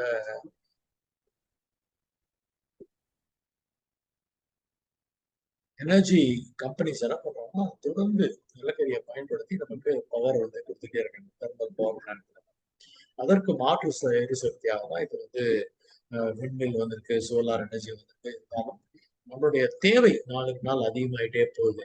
ஸோ அந்த வகையில நிலக்கரி ரொம்ப முக்கியமான ஒரு விஷயமாக பூமி தாய் நமக்கு தொடர்ந்து அளித்து கொண்டிருக்கிறார். கேஜிஎஃப் போன்ற இடங்களிலே தங்கம் கிடைக்கிறது. மார்கோ போலோ என்கிற ஒரு நூல், அந்த நூலை அதாவது ஃப்ரெண்ட்ஸ் ஃபோரம் அப்படின்னு டாக்ஸ் சென்டர்ல ஒரு நிகழ்ச்சியை ஏற்பாடு பண்ணல. அதுக்கு எனக்கு ரெவ்யூ பண்றதுக்கான வாய்ப்பு இருக்காரு. மிஸ்டர் பால் அப்படிங்கிறவர் அந்த நூலை எழுதியிருக்காரு. அதுல வந்து ஒரு அரிய தகவல் ஒன்று இருக்கு. ஒரு 800 ஆண்டுகளுக்கு முன்னாடி மார்கோ போலோ வந்து பாண்டிய நாட்டுல வந்து தங்குறாரு. அப்போ அவங்க விருந்தினரா அந்த சீன தேசத்து ராணி எல்லாம் கூப்பிட்டு வந்திருக்காங்க. மிகச்சிறந்த உபசரிப்பு நடக்குது. அவர் எல்லாத்தையுமே ஆய்வு செய்து எப்படிலாம் அவங்களுடைய வணிகம் நடக்கிறது என்றதெல்லாம் அந்த டைனிங் டேபிள் உட்காந்து ராஜாக்களோட எல்லாம் பேசுறாரு. அப்போ ராஜா வந்து சில முக்கியமான விஷயங்கள்லாம் எடுத்து வைக்கிறார். நாங்க இன்னும் வாட்டர் சிஸ்டம்ல தான் இருக்கோம், நாங்க வந்து தங்கம், முத்து, வைரம் இந்த மாதிரியான விஷயங்களை தான் நாங்க வந்து டீல் பண்ணிட்டு இருக்கோம். ஆனா இந்த தங்கம் வைரம்ன்றதெல்லாம் நாங்க எங்களுடைய ட்ரெஷர்ல வச்சிருவோம், இந்த பொக்கிஷத்துல வச்சிருவோம். போர் மாதிரியான சமயத்துல தான் அதை பயன்படுத்துவோம் அப்படிங்கிறாங்க. அந்த ஒரு 800 years முன்னாடியே சைனால பேப்பர் கரன்சி வந்துருதுன்ற செய்தியை மார்கோ போலோ அந்த பாண்டிய மன்னருக்கு தெரிவிக்கிறார். இப்ப நம்ம நாட்டுல இந்த பேப்பர் கரன்சி தேவையில்லை, டிஜிட்டல் மணி வந்துடும். அதை தாண்டி இப்ப என்ன நடக்குதுன்னா ட்ரம்ப் அவர்கள் நம்மளை மிரட்டக்கூடிய சூழ்நிலையில் தான் இந்த பொருளாதார நிபுணர்கள் மிக முக்கியமான ஒரு கருத்தை முன்வைக்கிறார்கள். தங்கம் வைத்திருக்கக்கூடிய நாடு தான் மிக ஒரு சக்தி வாய்ந்த பவர்ஃபுல்லான கண்ட்ரி அப்படின்னு சொல்றாங்க. அந்த விதத்தில் பார்க்கும் பொழுது இந்திய நாடு தங்கத்துக்கு மிக மிக முக்கியத்துவம் கொடுத்து எக்கச்சக்கமான தங்கத்தை வந்து நம்ம பத்திரப்படுத்தி வைத்திருக்கோம். தேவைக்கு பயன்படுத்தி கொள்ளலாம்.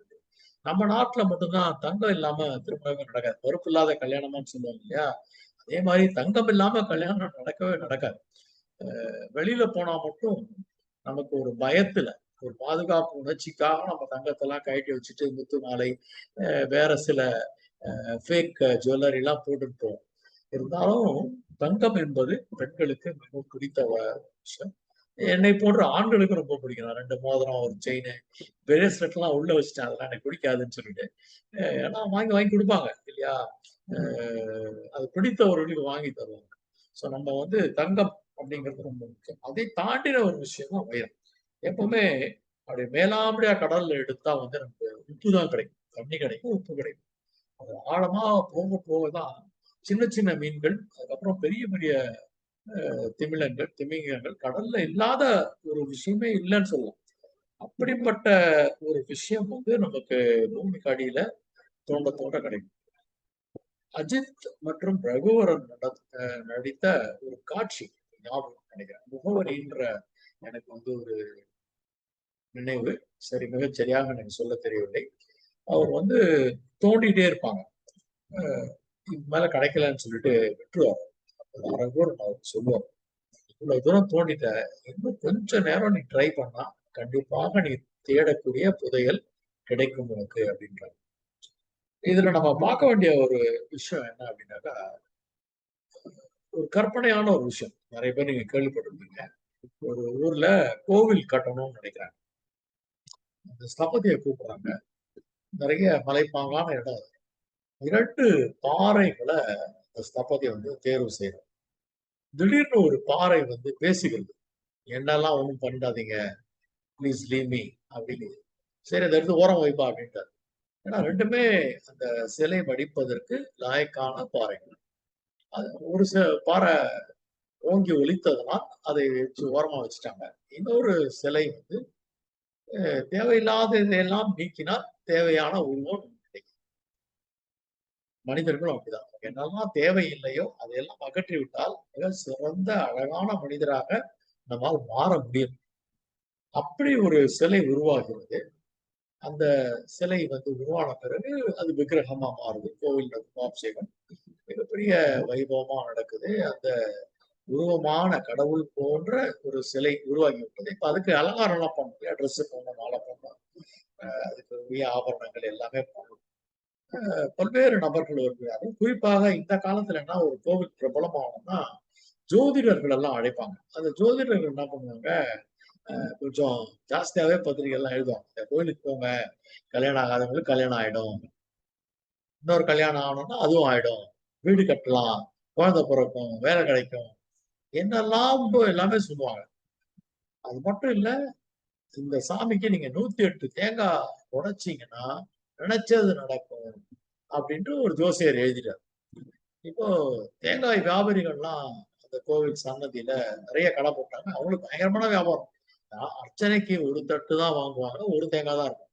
ஆனா உடைக்கிறதுக்காக 108 தேங்காய் வாங்குறாங்க. இப்ப அது உடைக்கணும் இல்லையா? வேண்டாம்னு சொல்லி ஓரமா வைக்க சொன்னாங்க பாரு ஒரு கல்லு. அதை எடுத்து அங்க வச்சாங்க. இங்குதான் தேங்காய் உடைத்து பிரார்த்தனை செய்யும் இடம். எந்த ஒரு கல்லு எனக்கு வேண்டவே வேண்டாம், எனக்கு அடியெல்லாம் வேண்டாம் அப்படின்னு சொல்லி ஒதுங்க நினைத்ததோ, ஒவ்வொரு பிரார்த்திக்கும் நபரும் அந்த கல் மீது 108 தேங்காயை உடைத்தார்கள். ஒரு படத்துல வடிவேல் தலையில உடைப்பாங்க பாருங்க, அந்த மாதிரி. சோ வேண்டாம் வேண்டாம்னு இப்ப அதால அலறவே முடியல. அது பேசுற சக்தி இழந்துருச்சு. ஏன்னா அதுக்கு தெய்வமாக விளங்க வேண்டிய சக்தி அதுக்கு கிடைத்தது. தானாகவே அது நிராகரித்து விட்டது, எனக்கு அது வேண்டாம் அப்படின்ட்டு. சோ அப்படிப்பட்ட ஒரு சூழ்நிலையில ஒரு வீட்டுக்கு வாசல்ல 3 பேர் காத்துட்டு, அன்பு, செல்வம், வெற்றி 3 பேரும் காத்து கொண்டிருக்கிறார்கள்.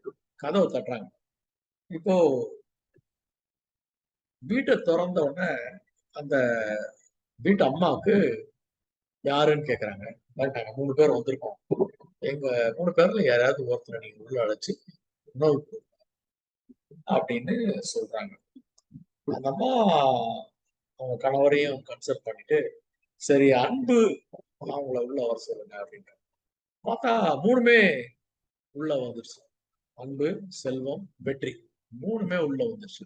என்னங்க, நான் ஒருத்தரை தானே நீங்க பர்மிஷன் கேட்டீங்க, நானும் ஒருத்தரை தானே கூப்பிட்டேன்.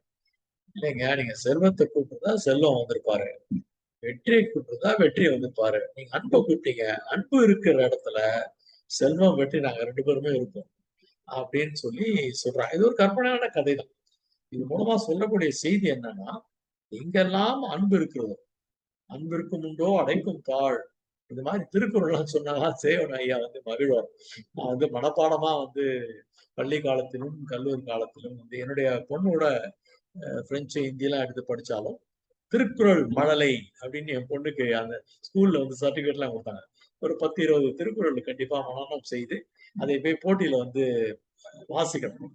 அது மாதிரி வாசிச்சு திருக்குறள் மழலையாக என்னுடைய மகள் இருந்திருக்கிறார். ஒரு விஷயம் நம்ம பண்ணிட்டே இருக்கோம். எதுக்காக பண்றோம் அப்படின்னு பாத்தீங்கன்னா, எல்லாத்துக்குமே வந்து ஒரு காரணம் இருக்கிறது. நீங்க வந்து நம்ம ஒரு மெட்டீரியலிஸ்டிக் வேர்ல்டுல இருக்கோம். பண சம்பந்தமான ஒரு விஷயம் நம்மை துரத்துகிறது, நம்ம வந்து நம்மை தள்ளுகிறது கூட சொல்லணும்.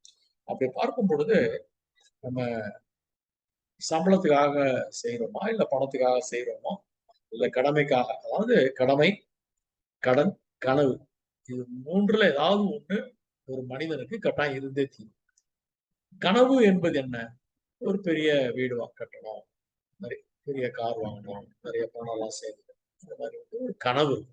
கனவு என்பது ஒரு லட்சியம் சார்ந்தது கூட நீங்க வச்சுக்கணும். கடமை அப்படிங்கிறது என்ன அப்படின்னு பாத்தீங்கன்னா, இப்ப எனக்கு வந்து நான் மூத்த பையன், தம்பி 2 தாங்க. எங்க அப்பா ஒருத்தர் தான் வேலைக்கு போனாங்க அந்த காலத்துல. நான் 18 வயசுலயே வேலைக்கு போயிட்டேன். இவங்க படிச்சாங்க இல்லையா, நான் பட்டியல் நான் என்னெல்லாம் படிச்சிருக்கேன்ட்டு. நான் வந்து ஒரு டிகிரி, 9 டிப்ளமாஸ், 2 எம்எஸ், அப்புறம் முனைவர் பட்டம், அதுக்கப்புறம் என்எல்பி, பிஎஸ்சி மாஸ்டர்ஸ், டிஏ1, இது எல்லாமே நான் வேலை பார்த்துக்கிட்டே படிச்சதுதான். ஸோ நம்ம வந்து என்ன பண்றோம் அப்படின்னு பாத்தீங்கன்னா, கடமை அப்படிங்கிற ஒரு விஷயம் நம்ம அழுத்தது. நம்ம படிச்சு நம்மையும் காப்பாற்றி கொண்டு குடும்பத்தையும் காப்பாற்றணும், குடும்பத்தை முன்னேற்ற வேண்டும், அப்பாவுக்கு தோளோடு தோல் நின்றாக துணை இருக்க வேண்டும்ங்கிற ஒரு நமக்கு ஒரு கடமை உணர்வு இருக்கு இல்லையா? அதுக்காக நம்ம சில பேர் செயலாற்றணும். ஸோ சில பேருக்கு வந்து கடன் இருக்கும். வீட்டுல ஏற்கனவே வாங்கின கடனா இருக்கலாம், இல்ல சில பேருக்கு கடன் வாங்குவதே ஒரு பழக்கமா இருக்கும். அதெல்லாம் இந்த தபால் துறை விளம்பரத்துல என்ன பண்ணா, அவர்களுடைய முதல் செலவு சேமிப்பாக இருக்கட்டும் அப்படிம்பாங்க. இன்றைய காலகட்டத்துல இளைஞர்களுடைய முதல் செலவு இஎம்ஐ ஆக இருக்கட்டும். டேக் ஹோம் பேன்னு சொல்றாங்க இல்லையா? அந்த டேக் ஹோம் பே உடனே எல்லாம் பிடிச்சிடறோம். ஏற்கனவே வந்து நம்ம ஒரு 30% டாக்ஸ் ஸ்ட்ரைட்டா நியூ ரெஜிம்ல போனீங்கன்னா உங்களுக்கு டாக்ஸை பிடிச்சிட்டு தான் கொடுக்குறோம். அப்புறம் பிஎஃப் இருக்கு, மற்ற அதர் பெனிஃபிட்ஸ் இருக்கு, இன்சூரன்ஸ் இருக்கு, எல்லாம் பிடிச்சிட்ட பிறகு நம்ம வீட்டுக்கு எடுத்துட்டு போறோம். வீட்டுக்கு வரதுக்குள்ளேயே நம்ம சில சமயம் ஸ்டாண்டிங் இன்ஸ்ட்ரக்ஷன் கொடுத்துருக்கோம். அதன் மூலமாக வங்கிகள் நம்ம பணத்தை நம்மள கேட்காமே தூக்கிடும். கேட்காம கேட்டுதான் முதல் லெட்டர் கொடுத்துருக்கோம், தூக்கிட்டு. அது ஹவுஸ் லோனு, கார் லோனு, என்னெல்லாமோ இருக்கு, எல்லாமே கடனில் வாங்கியவைதான். ஸோ அப்படிப்பட்ட ஒரு விஷயத்துல பாத்தீங்கன்னா, செல்வத்துக்காக நம்ம வேலை செய்யணுமா அப்படின்னு சொன்னா நமக்கு செல்வம் தான் கிடைக்கும். ஒருத்தர் வெற்றிக்காகவே போராடுகிறார் அப்படின்னா அவருக்கு வெற்றி கிடைக்கும். ஒருத்தர் வந்து மகிழ்ச்சியாக செய்கிறார். உண்மையிலுமே சொல்ல போனா 2007 வரைக்கும் நான் வந்து ஒரு டைபிஸ்ட் கிளர்க்கா என்னுடைய பணியை தொடங்கினேன். அதுல இருந்து accounts assistant accountant, accounts officer, administrative manager, deputy general manager, group general manager, executive director, எல்லா போஸ்டும் அனுபவிச்சுட்டு இதெல்லாம் எனக்கு வேண்டாம் அப்படின்னு 47வது வயசுல முடிவோட 2 பெண் குழந்தைகளுக்கு எங்க அப்பா வந்து இருக்கிற வரைக்கும் அதை அனுமதிக்கவே இல்லை. நீ வேலைக்கு தான் போகணுன்ட்டு. எங்க அப்பா திடீர் என்று மாரடைப்பால் இறந்து போகும்போது எனக்கு அந்த துணிச்சல் இந்த மனைவி தராங்க. பரவாயில்ல, துணி கணக்கு வேலையை விட்டுருங்க, பிடிச்சதை செய்யுங்க. எந்த விஷயம் நமக்கு பிடித்த விஷயம் அப்படின்னு பாத்தீங்கன்னா, என்னை நான் சுய ஆய்வு செய்து, அதாவது unused machinery gets rusted, unused time dies, unused potential decays, unused knowledge becomes a burden. அதாவது பயன்படுத்தாத இயந்திரம் துருப்பிடித்து போகும், பயன்படுத்தாத நேரம் விரயமாகி போகும், பயன்படுத்தாத ஆற்றல் வழங்கி போகும், பயன்படுத்தாத அறிவு பாரமாகி போகும். இப்ப படிச்சிருக்கோம், உங்களோட எக்ஸ்பீரியன்ஸ் நமக்கு கிடைச்சிருக்கு. So can I make a small difference in people's life? ஒருத்தருடைய வாழ்க்கையில ஒரு சிறு மாற்றமான என்னால் ஏற்படுத்த முடியுமான்ற ஒரு எண்ணத்துலதான் விஷன் அன்லிமிடெட் என்கிற ஒரு சின்ன பயிற்சி நிறுவனத்தை நான் தொடங்கினேன். எப்பவுமே ஒரு சொந்தமா ஒரு தொழில் தொடங்கும் பொழுது சம்பளத்துல 10% கூட கிடைக்காது. எடுத்த உடனே கொஞ்சம் கொஞ்சமா நம்மளை எஸ்டாப்ளிஷ் பண்ணணும். அப்புறம் ரெஃபரன்ஸ் மூலமா நல்லாதாங்க கிளாஸ் கொடுக்குறாரு, அவரை கூப்பிடுங்க அப்படிம்பாங்க. ஸோ அந்த மாதிரி வந்து வாய்மொழி மூலமாக பல இடங்களுக்கு நான் அறிமுகமாகி பல விதமான, அதாவது ஒர்க்மேன் டு சேர்மன், பாத்ரூம் கிளீனர்ஸ்க்கு நான் ட்ரெயின் பண்ணியிருக்கேன், டிரைவர்ஸ் ட்ரெயின் பண்ணியிருக்கேன், ரேஷன் ஷாப் ஒர்க்கர்ஸ், அதே மாதிரி ஐஏஎஸ் ஐபிஎஸ் ஆஃபீஸர்ஸ், கம்பெனியுடைய ஓனர்ஸ், எம்டி, சேர்மன், பேங்க்குடைய டாப் அஃபீஷியல்ஸ், இது மாதிரி தொடாத துறைகள் இல்லைன்னு சொல்லுவாங்க இல்லையா, எல்லா இடத்துலையும் நம்மளை வந்து கூப்பிட ஆரம்பித்தார்கள். ஒவ்வொரு சமயம் என்னை நான் தயார் செய்து கொண்டே இருந்தேன். ஏன்னா அந்த ஆடியன்ஸை அட்ரஸ் பண்ணோம்னா அவங்களுடைய தேவை இருக்கும். ஸோ என்னோட ப்ரோக்ராம்ஸ் எல்லாமே கஸ்டமைஸ்டா தான் இருந்தது. ஸோ அப்ப நம்ம வந்து மனிதர்கள் என்ன செய்யறாங்கன்னு பாத்தீங்கன்னா, நம்ம பேச ஆரம்பிக்கிறதுக்கு முன்னே they are trying to judge you. They are also judgmental. Everyone is judgmental. நம்ம ஜட்ஜ்மெண்டல் இல்லைன்னு நம்ம சொல்லிட்டா கூட உண்மையிலுமே நம்ம ஜட்ஜ்மெண்டல் தான். என்ன பண்றோம் அப்படின்னா, எல்லாருடைய எடை, நடை, உடை, உயரம், அவரோட மீசை, அவரோட நிறம், அவரோட பெயர், அவர் பேசுகிற ஒரு விதத்திலேருந்து அவருக்கு எந்த இன மதத்தை சார்ந்தவராக இருக்கக்கூடும் அப்படின்ற ஒரு யூகம், இதெல்லாமே எதுக்குன்னா ஒரு அஃபினிட்டி வரத்துக்காக. நம்ம வந்து அதுக்கு பிறகு அவர் என்ன மாதிரி கண்ணாடி போட்டிருக்காரு, என்ன மாதிரி கைபேசி வச்சிருக்காரு, அவர்கிட்ட போனா என்ன மாதிரி ஒரு சென்ட் ஃப்ராக்ரன்ஸ் வருது, என்ன மாதிரியான ஷூஸ் போட்டிருக்காரு, எந்த மாதிரி கார்ல வந்து இறங்குறாரு, ஓல ஊபர்ல வர்றாரா, சொந்த கார்ல வர்றாரா, அவரே ஓட்டுறாரா, டிரைவர் வச்சிருக்காரா, அப்புறம் அவரோட கார்டு எப்படி இருக்கு, அதுல பர்மனன்ட் அட்ரஸ் போட்டிருக்காரா, என்ன போட்டு வச்சிருக்காரு, ஸோ பங்களா வச்சிருக்காரா, வீடு வச்சிருக்காரா, எல்லா பேக்ரவுண்டையும் விசாரிச்சுட்டு தான் டெலிகேட் சார் எங்களுக்கு ரொம்ப நெருங்கிய நண்பராக இருக்கும்போது ஒரு கூட்டத்தில் சொல்றாரு, என் பையனுக்கு நான் பல முறை சொல்லியிருக்கேன்டா, நான் பண்ண கம்பெனி பண்ணாங்க, நான் போய் வாடகை கார்ல இறங்குவேன், என் ஃபீஸை குறைச்சிடுவான், அதுக்காகவே உனக்கு நான் கார் வாங்கி தரேன்டா மகா, நீ எங்க போனாலும் நீ இந்த கார்ல போ, அப்போதான் உனக்கு ஜாஸ்தி சம்பளம் சினிமால கொடுப்பாங்க அப்படின்னு சொல்லுவாராம். ஸோ அது மாதிரி இன்னைக்கு நம்மளை ஜட்ஜ் பண்ணிக்கிட்டே இருக்காங்க. அப்போ உண்மையிலுமே யோசிச்சு பார்த்தா நாம் என்பது நமது எடை, நடை, உடை, உயரம், மீசை, நிறம், பெயர், இனம், நம்முடைய மதம், கண்ணாடி, கைபேசி, சென்ட், காலனி, கார், பங்களா, நம்மளுடைய விசிட்டிங் கார்டு, இதுதான் நாமா அப்படிங்கிறத நம்ம யோசிக்கணும். நிச்சயமாக நாம் அது அல்ல. அப்போ நாம் என்பது யார்? அவருடைய மனதின் இனிமை, கனிவு, பரிவு, அன்பு, பணிவு, உயர்வான சிந்தனை, நல்லெண்ணம், புதிய யுக்திகள், பரஸ்பர மரியாதை, பெரியோர்களுக்கு மரியாதை, இதெல்லாம் தாண்டி நம்ம கிட்ட இருக்கக்கூடிய ஆளுமை திறன், தன்னம்பிக்கை, அப்புறம் தன்னம்பிக்கை மற்றும் கற்கும் தன்னார்வம், அப்புறம் மனித நேயம், அப்புறம் மன்னிக்கும் குணம், இதெல்லாம் தாண்டிதான் ஆற்றல்னு ஒரு விஷயம் இருக்கு, பொட்டென்சியல். ஆக்சுவலி கடவுள் வந்து பாரபட்சமற்றவர், எல்லாருக்கும் ஒரே மாதிரியான விஷயத்தை தான் கொடுக்குறாரு.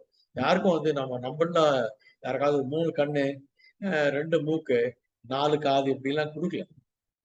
கரெக்டா என்னென்ன கொடுக்கணுமோ, ஆட்டுக்கு ஆளு, அளந்து வச்சவன் புத்திசாலின்றாங்க இல்லையா, வாட் எவர் வி டிசர்வ் அதை நம்மளுக்கு கொடுத்துருக்காரு.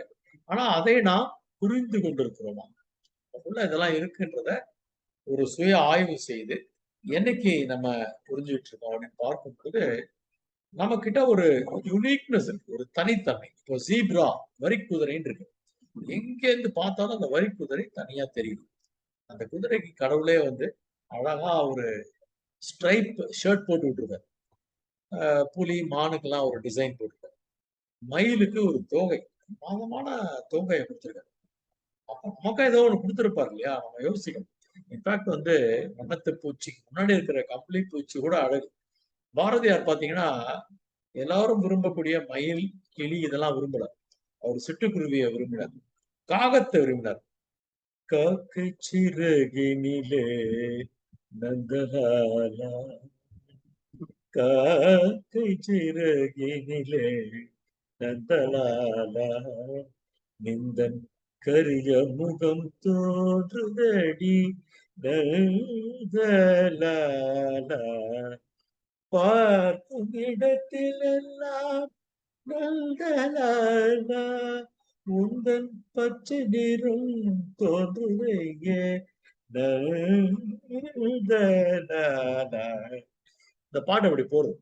சோ அவர் கழுதையை கட்டி பிடிச்சுக்கிறார். யாராவது கழுதையை கட்டி பிடிச்சுப்பாங்களா? என்னை பார் யோகம் போறோம்னு லாரிலாம் எழுதியிருப்பான், நம்ம பார்க்கலாம், ஆனா அது கிட்ட போனா உதச்சு விட்டுரும். யாரும் கழுதையை கட்டி பிடிச்சிக்க மாட்டாங்க. இவரு சிட்டுக்குருவி விரும்புறாரு, காகத்தை விரும்புகிறார், கழுதையை விரும்புகிறார்.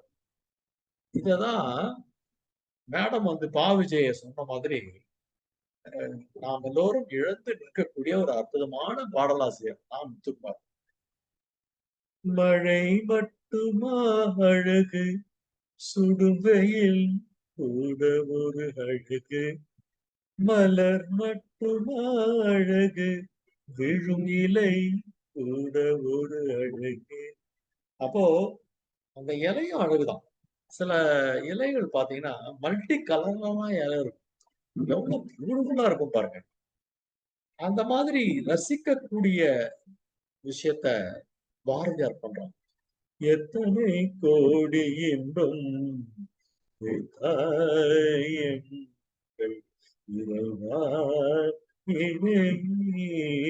அவ்வளோ விஷயம் வச்சிருக்கோம். இதை நம்ம ரசிக்கிறோமா? அதெல்லாம் ரசிக்கிறத விட்டுருங்க.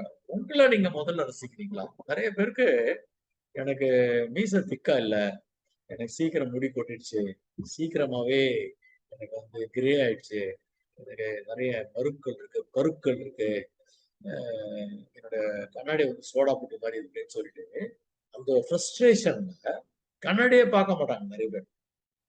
கூட்டங்களுக்கு செல்ல மாட்டார்கள், நண்பர்களோடு பேச மாட்டார்கள், உறவினர்களை தவிர்ப்பார்கள், நிறைய கல்யாண காட்சியெல்லாம் தவிர்த்துருவாங்க, ரொம்ப ஷாபியா ட்ரெஸ் பண்ணுவாங்க, பொருத்தமில்லாத ஆடை இதெல்லாம் போட்டுட்டு, தேவையில்லாத ஒரு ட்ரெஸ் எல்லாம் போட்டு, தேவையில்லாத ஒரு செப்பல் அணிஞ்சிட்டு, வேண்டா விருப்பாக தன் மீதே ஒரு ஆசை இல்லாத ஒரு என்ன சொல்றது செல்ஃப் ஹேட் பண்ணக்கூடிய மனிதர்களாக, ரொம்ப கோவப்பட்டவங்களாகவும் ரொம்ப பாவப்பட்டவங்களாகவும் வெறுப்படைபவர்களாகவும் இருப்பாங்க. அப்படி பார்க்கும் பொழுது நான் சொன்ன அந்த யூனிக்னஸ் இருக்கு இல்லையா, நம்ம காந்தி அப்படின்னு சொன்னோன்னா நமக்கு ஞாபகம் அவருடைய அஹிம்சை, எப்பவுமே உண்மை சொல்லணும், ரெண்டும் நமக்கு ஞாபகம் வருதா இல்லையா? அன்னை தெரசா, கருணை காருண்யம் அப்படின்னு நமக்கு ஞாபகம் வரும். பாரதியார், அவரோட மீசை, அவருடைய இளமையிலேயே அவர் சாதித்த அற்புதமான விஷயங்கள். யுத்தத்தை பத்தி எல்லாம் கவிதை எழுதியிருக்காரு, இந்தியாவை பத்தி மட்டும் எழுதல. பிரெஞ்சு எங்க இருந்தா அவருக்கு அந்த இன்ஃபர்மேஷன் எல்லாம் கிடைச்சதுன்னு நம்ம ஆச்சரியமா இருக்கும். இன்னும் பல வருஷங்கள் இருந்தா ரொம்ப ரொம்ப ஆச்சரியப்படக்கூடிய விஷயங்களை செஞ்சிருப்பாரு. அவரு தொலைநோக்கு பார்வை. இன்னைக்கு வந்து நம்மளுடைய பிரதமர் 2047 இந்தியா எப்படி இருக்கணும்னு சொல்றாரு இல்லையா, விஷன் 2047. ஸோ இந்த பாரதியார் வந்து அப்பயே சொல்றாரு, ஆலயம் செய்வோம், நம்ம ஆலைகள் செய்வோம், என்னெல்லாமோ எல்லாத்தையுமே விஷுவலைஸ் பண்ணிட்டாரு. இங்க இருக்கும்போது அங்க ஒருத்தரோட பேசலாம், எல்லாமே அந்த பாட்டுல சொல்றாரு. I don't want to waste your time. இப்போ பாரதி, காமராஜ் அப்படின்னு எடுத்துட்டா ஒரு படிக்காத மேதை, ஆனா எல்லாரும் படிக்கணும்னு விரும்பினவர். ஸோ அந்த நினைத்தவுடன் வரக்கூடிய அவர்களை பற்றிய ஒரு சிந்தனை, யூஎஸ்பின்னு சொல்லலாம், யூனிக்னஸ். இன்னைக்கு வந்து நந்தன் நிலக்கரியின் மூலமா அவரை வந்து ஒரு கேபினட் ரேங்க் அவருக்கு கொடுத்து இன்ஃபோசிஸ்ல சிஇஓவா இருந்தார். நமது அரசாங்கத்துக்கு ஒரு மிகப்பெரிய விஷன் இருக்கு, தொலைநோக்கு பார்வை. அத்தனை பேருக்கும் ஆதார் கார்டு கொடுக்கணும் அப்படின்னு ஒரு விஷன். அப்போ இந்த 130 கோடியிலிருந்து இப்ப 140 கோடி சரியான மக்கள் தொகை நம்மகிட்ட இல்லை. நம்ம சொல்றோம் நம்ம செகண்ட் இன் இந்தியா வேர்ல்டுன்னு. அநேகமா நம்ம சைனாவை பீட் பண்ணிருப்போம்னு நினைக்கிறேன். வேற விஷயத்துல பிஸியா இருக்கான், நம்ம நிறைய விஷயத்துல பிஸியா இருந்து நம்ம மக்கள் தொகையை இன்னும் பெருக்கிக்கிட்டே தான் இருக்கோம். ஆனா சில விஷயங்கள் மாறி இருக்கு. சில பேர் கல்யாணத்தை தள்ளி போடுறாங்க, சில பேர் கல்யாணமே வேணாங்கிறாங்க, ஆணோட ஆண் கல்யாணம் பண்ணிக்கிட்டாங்க. எல்லாமே நம்ம வெளிநாட்டுல இருந்து அந்த சிந்தனைகளையும் நாம் இறக்குமதி செய்து கொண்டு நம்முடைய கலாச்சார சீர்கேடுகள் எல்லாம் நம்ம கொண்டு வந்துருக்கோம். அதையும் நம்ம சுய ஆய்வு செய்து பார்க்கணும், எது சரி எது தவறு. அதுதான் நம்மளுடைய 6வது அறிவுன்னு சொல்றோம். ஸோ அந்த ரீசனபிள் ரீசன்ஸ் சொல்லுவாங்க, அந்த ரீசன்ஸ் நம்ம யோசிச்சு பார்க்கணும். குறிப்பா இந்த ஆதார் கார்டுல வந்து பாத்தீங்கன்னா நீங்க பார்த்துருப்பீங்க, நம்ம கட்டை விரல் ரேகையை பதிவு பண்றோம், மற்ற விரல் ரேகையை பதிவு பண்றோம், கண்ணின் மணி. இப்ப இந்த 800 கோடிக்கு மேல உலகத்தில் இருக்காங்கன்னா நம்ம கட்டை விரல் ரேகையை போல உலகத்தில் வேற யாரோட கட்டை விரல் ரேகையுமே இல்லை. they are so unique. நம்மளுடைய food prints, when you walk on the beach, வந்து செருப்புல போட்டுக்காம ஒரு நதிக்கரையிலோ கடற்கரை மீதோ நாம் நடந்தோம் என்றால் நம்முடைய கால் தடங்கள் ஒருத்தருக்கு மாதிரி ஒருத்தர் இருக்காதுன்னு. அந்த கண்ணின் தீக்ஷணம், நிறைய பத்திரிகைகள்ல பாத்தீங்கன்னா நடிகை அல்லது நடிகரோட கண்ணை மட்டும் போட்டு இது யாருடைய கண்கள் சரியான விடைக்கு 41ஆம் பக்கம் பார்த்த உடனே நம்மளுக்கு எப்படி தெரியுது இது வந்து த்ரிஷாவின் கண்கள், இது ஸ்னேகாவின் கண்கள், இது மாதவின் கண்கள் எப்படி சொல்றோம். அத மாதிரி ஒரு கண்ணை வேற யாருக்கும் அவர் கொடுக்கல. Is it possible? Yes, it is possible, but we are not realized. We are so unique. There is nothing to compare. இன்னொருத்தரோட நம்ம கம்பேர் பண்ணிக்க வேண்டிய ஒரு அவசியம் இல்லை. அப்ப இது மாதிரிலாம் செய்யக்கூடாதுன்னு சொன்னா நாம் விட்டு விலக்க வேண்டிய அந்த சிலையில சொன்னேன் இல்லையா, முக்கியமான சில விஷயங்கள். அது என்னன்னு பாத்தீங்கன்னா பயம், வெட்கம், தயக்கம். இந்த பயம்ங்கிறது என்னன்னா fear is more dangerous than the disease. Tenali படத்துல வந்து எல்லாத்துக்கும் பயம் பயம் பயங்கிற பாருங்க. சில பேருக்கு உள்ளபடியே பை நேச்சர் இயல்பாகவே எல்லாத்துக்கும் ஒரு பயம். இது வந்து ஒரு வளர்ப்பு தன்மை தான். How you are brought up. அவங்க படிய மேலெல்லாம் ஏறாத, நீ விழுந்துருவ, அந்த பக்கம்லாம் போகாத, தனியா போகாத, இருட்டுல போகாத அப்படிங்கிறது. பூச்சாண்டி பிடிச்சிட்டுருவோம். இந்த மாதிரிலாம் சொல்லி சொல்லி அது சப்கான்சியஸ் மைண்ட்ல போய் அந்த பயத்தை உருவாக்குது. அப்ப அவரால் வந்து ஒரு 10 பேர் முன்னாடி பேச முடியல, 10 பேர் முன்னாடி பாட முடியல, ஒரு ஜோக் சொல்ல முடியல. உடனடியா ஒரு கதையை சொல்லு, ஒரு ஜோக்கை சொல்லு, ஒரு பாட்டை சொல்லு, ஒரு விடுகதையை சொன்னா தடுவார். அப்படியே கையெல்லாம் சொல்லிட்டு போயிடும். கையில பேப்பர்லாம் வச்சிருப்பாரு, ஆனா தப்பு தப்பா வாசிப்பாரு. அந்த மாதிரியான பயம். சில பேருக்கு வந்து வெட்கம், தேர் ஆல் இன்ட்ரோவர்ட் அப்படின்னு சொல்லி. அந்த தயக்கம், இது வரைக்கும் நம்ம யாராவது கூப்பிட்டு அவருக்கு வாய்ப்பு கொடுத்தா கூட என்னாலாம் இது முடியுமா அப்படிங்கிற ஒரு செல்ஃப் டவுட், சுய சந்தேகம் அப்படின்னு சொல்லுவோம். அல்லது லிமிட்டிங் செல்ஃப் பிலீஃப்னு சொல்லுவோம். நம்மை கட்டுப்படுத்தும் சுய நம்பிக்கை, நம்மளை பத்தின ஒரு செல்ஃப் எஸ்டீம், சுய மதிப்பு நம்மளோட குறைவா இருக்கும். இதோடைய காரணமா என்ன நடக்கும்னா ஒரே குழப்பங்கள் ஏற்படும். எப்பவுமே வேற ஆல்வேஸ் கன்ஃபியூஸ்ட். நம்ம செய்யறதுலாம் தப்பா கரெக்டா கேள்வி கேட்டுட்டே இருப்போம். அப்படி ஒரு தடவை நம்ம செய்யறது வேற யாராவது ஒருத்தர் தப்புன்னு சொல்லிட்டாரு, என்ன பாடுறீங்க, கொஞ்சம் கூட சுத்தியே சேரல அப்படின்றனா அடுத்த வாட்டி நம்ம பாடவே மாட்டோம். ஏன் நம்மள குறை யாரும் சொல்லவே கூடாதா? அந்த காலத்துல சுகுடுன்னு ஒருத்தர் இருந்தார், ரொம்ப நல்லா பாடுவார், டிஎன் சேஷகோபாலன். அவரை பத்தி ஒரு சேஷ்ட கோபாலன் எழுதிட்டார். ஏன்பா நல்லாதான் பாடுற, நீ எதுக்கு ஜாங்கிரி புழியிற, நீ கையெல்லாம் ஜாங்கிரி புழியாம பாட முடியாதவனால எதுக்கு முகத்தை அஷ்டகுணலா வச்சுக்கிற, எல்லாம் சிரிச்சுட்டு அழகா பாடலாம்ல அப்படின்னு எழுதிட்டார். சேஷகோபாலன் ஒன்றும் பாடுறதெல்லாம் நிறுத்தல. அந்த மாதிரி கிரிட்டிக்ஸ் இருப்பாங்க. அந்த கிரிட்டிக்ஸ் என்ன பண்றாங்கன்னா நம்மளோட தவறுகளை சுட்டி காட்டி நாம் மேலும் முன்னேறுவதற்கான ஒரு வாய்ப்பை தருகிறார். இப்ப கடையில கூட இந்த கம்ப்ளைண்ட் பண்றான் பாத்தீங்களா, அவங்க நம்மளுக்கு ரொம்ப முக்கியம். அந்த மாதிரியான கஸ்டமர்ஸ் மூலமா தான் நம்ம அடுத்த நிலைக்கு போக முடியும். இப்ப ஜெர்மனில பாத்தீங்கன்னா எல்லாமே வந்து குட் அப்படிமா, வெரி குட் சொல்ல மாட்டான், எக்ஸலண்ட்லாம் சொல்லவே மாட்டான். இப்ப நம்ம ஒருத்தர் வீட்டுக்கு போறோம், அவங்க நமக்கு காஃபி ஏதோ ஒன்று கொடுக்குறாங்க. காஃபி ஆக்சுவலி வந்து நமக்கு அவங்க மேல ரொம்ப பாசம் அதிகம். காஃபியும் கொஞ்சம் சுமாராக தான் இருக்குன்னு வச்சுக்கோங்களேன். ஆனா அந்த பாசத்தின் காரணமா நம்ம என்ன சொல்லணும், எக்ஸலண்ட் காஃபி அண்ணி, பிரமாதம் போங்க, உங்க கைக்கு வளையலே பண்ணி போடலான்னு நம்ம பாராட்டும். நம்ம எல்லாத்துக்குமே எக்ஸலண்ட். சரி, நம்ம பர்ஃபெக்டா எப்பவுமே இருக்கவே முடியாதுங்க. Perfection is a stressful thing. பர்ஃபெக்ட்னா என்ன, எந்த தவறுமே இல்லாமல் இருப்பது. அப்படி பர்ஃபெக்டா யாருமே இல்லை. நம்ம கிட்ட நிறைய குறைகள் இருக்கு. அப்படி குறைகளோட தான் நம்மளை படைச்சிருக்கான். அதனாலதான் திருவள்ளுவர் என்ன சொல்றாரு, குணம் நாடி குற்றமும் நாடி அவற்றுள் மிகை நாடி மிக்க குரல். அப்போ நம்ம கிட்ட எப்படி இந்த பக்கம் ஹெட் அந்த பக்கம் டெய்ல் ஒரு காயின்ல இருக்கோ, நம்ம கிட்ட குணமும் இருக்கு குற்றமும் இருக்கு. ஆனா எது ஜாஸ்தி இருக்கு அப்படிங்கிறத பார்த்து you accept people as they are. நம்ம எழுத்த மாதிரி இருக்கிற மனிதர்களை, நம்மோட பழகும் மனிதர்களை அவர்களிடம் இருக்கும் குறைபாடுகளோடு சேர்த்துதான் நம்ம அக்செப்ட் பண்ணிக்கணும். வெறும் குறை மட்டும் பார்த்தோம்னா என்ன ஆயிடும், குற்றம் பார்க்கின் சுற்றம் இல்லை. அவனை பார்த்து குற்றம் சொல்லிட்டு இருந்தோம்னா நம்ம அவனோட பழக மாட்டோம், நம்ம லிஸ்ட்ல இருந்தே அவனை தூக்கிடும். நிறைய பேரு இந்த பேஸ்புக்ல எல்லாம் இப்ப லைக், கமெண்ட், ஷேர் 3 பட்டன் வச்சிருக்கான். லைக் மைண்டட்னு சொல்லுவோம். நமக்கு பிடிச்ச மாதிரியே இருந்ததுன்னா நம்ம லைக் பட்டனை பிரஸ் பண்ணிடுவோம். நல்லா இருக்கு, ஏதாவது ஒண்ணு சொல்லணும் போல இருக்கும், எய்தர் ஃபார் ஆர் அகைன்ஸ்ட். அப்போ ஒரு கமெண்ட் போடும், ஏன் சொல்ற, விஜய் எல்லாம் ஒன்னும் அப்படி பண்ணலையா அப்படின்ற மாதிரி ஒரு கருத்து நமக்கு சொல்லணும் போல இருக்கும். அதை ரொம்ப பட்டும் போடாம ஒரு கருத்தை நம்ம சொல்லுவோம். இப்போ ஒருத்தர் ரொம்ப நல்லா அருமையான ஒரு வீடியோ போட்டிருக்காரு.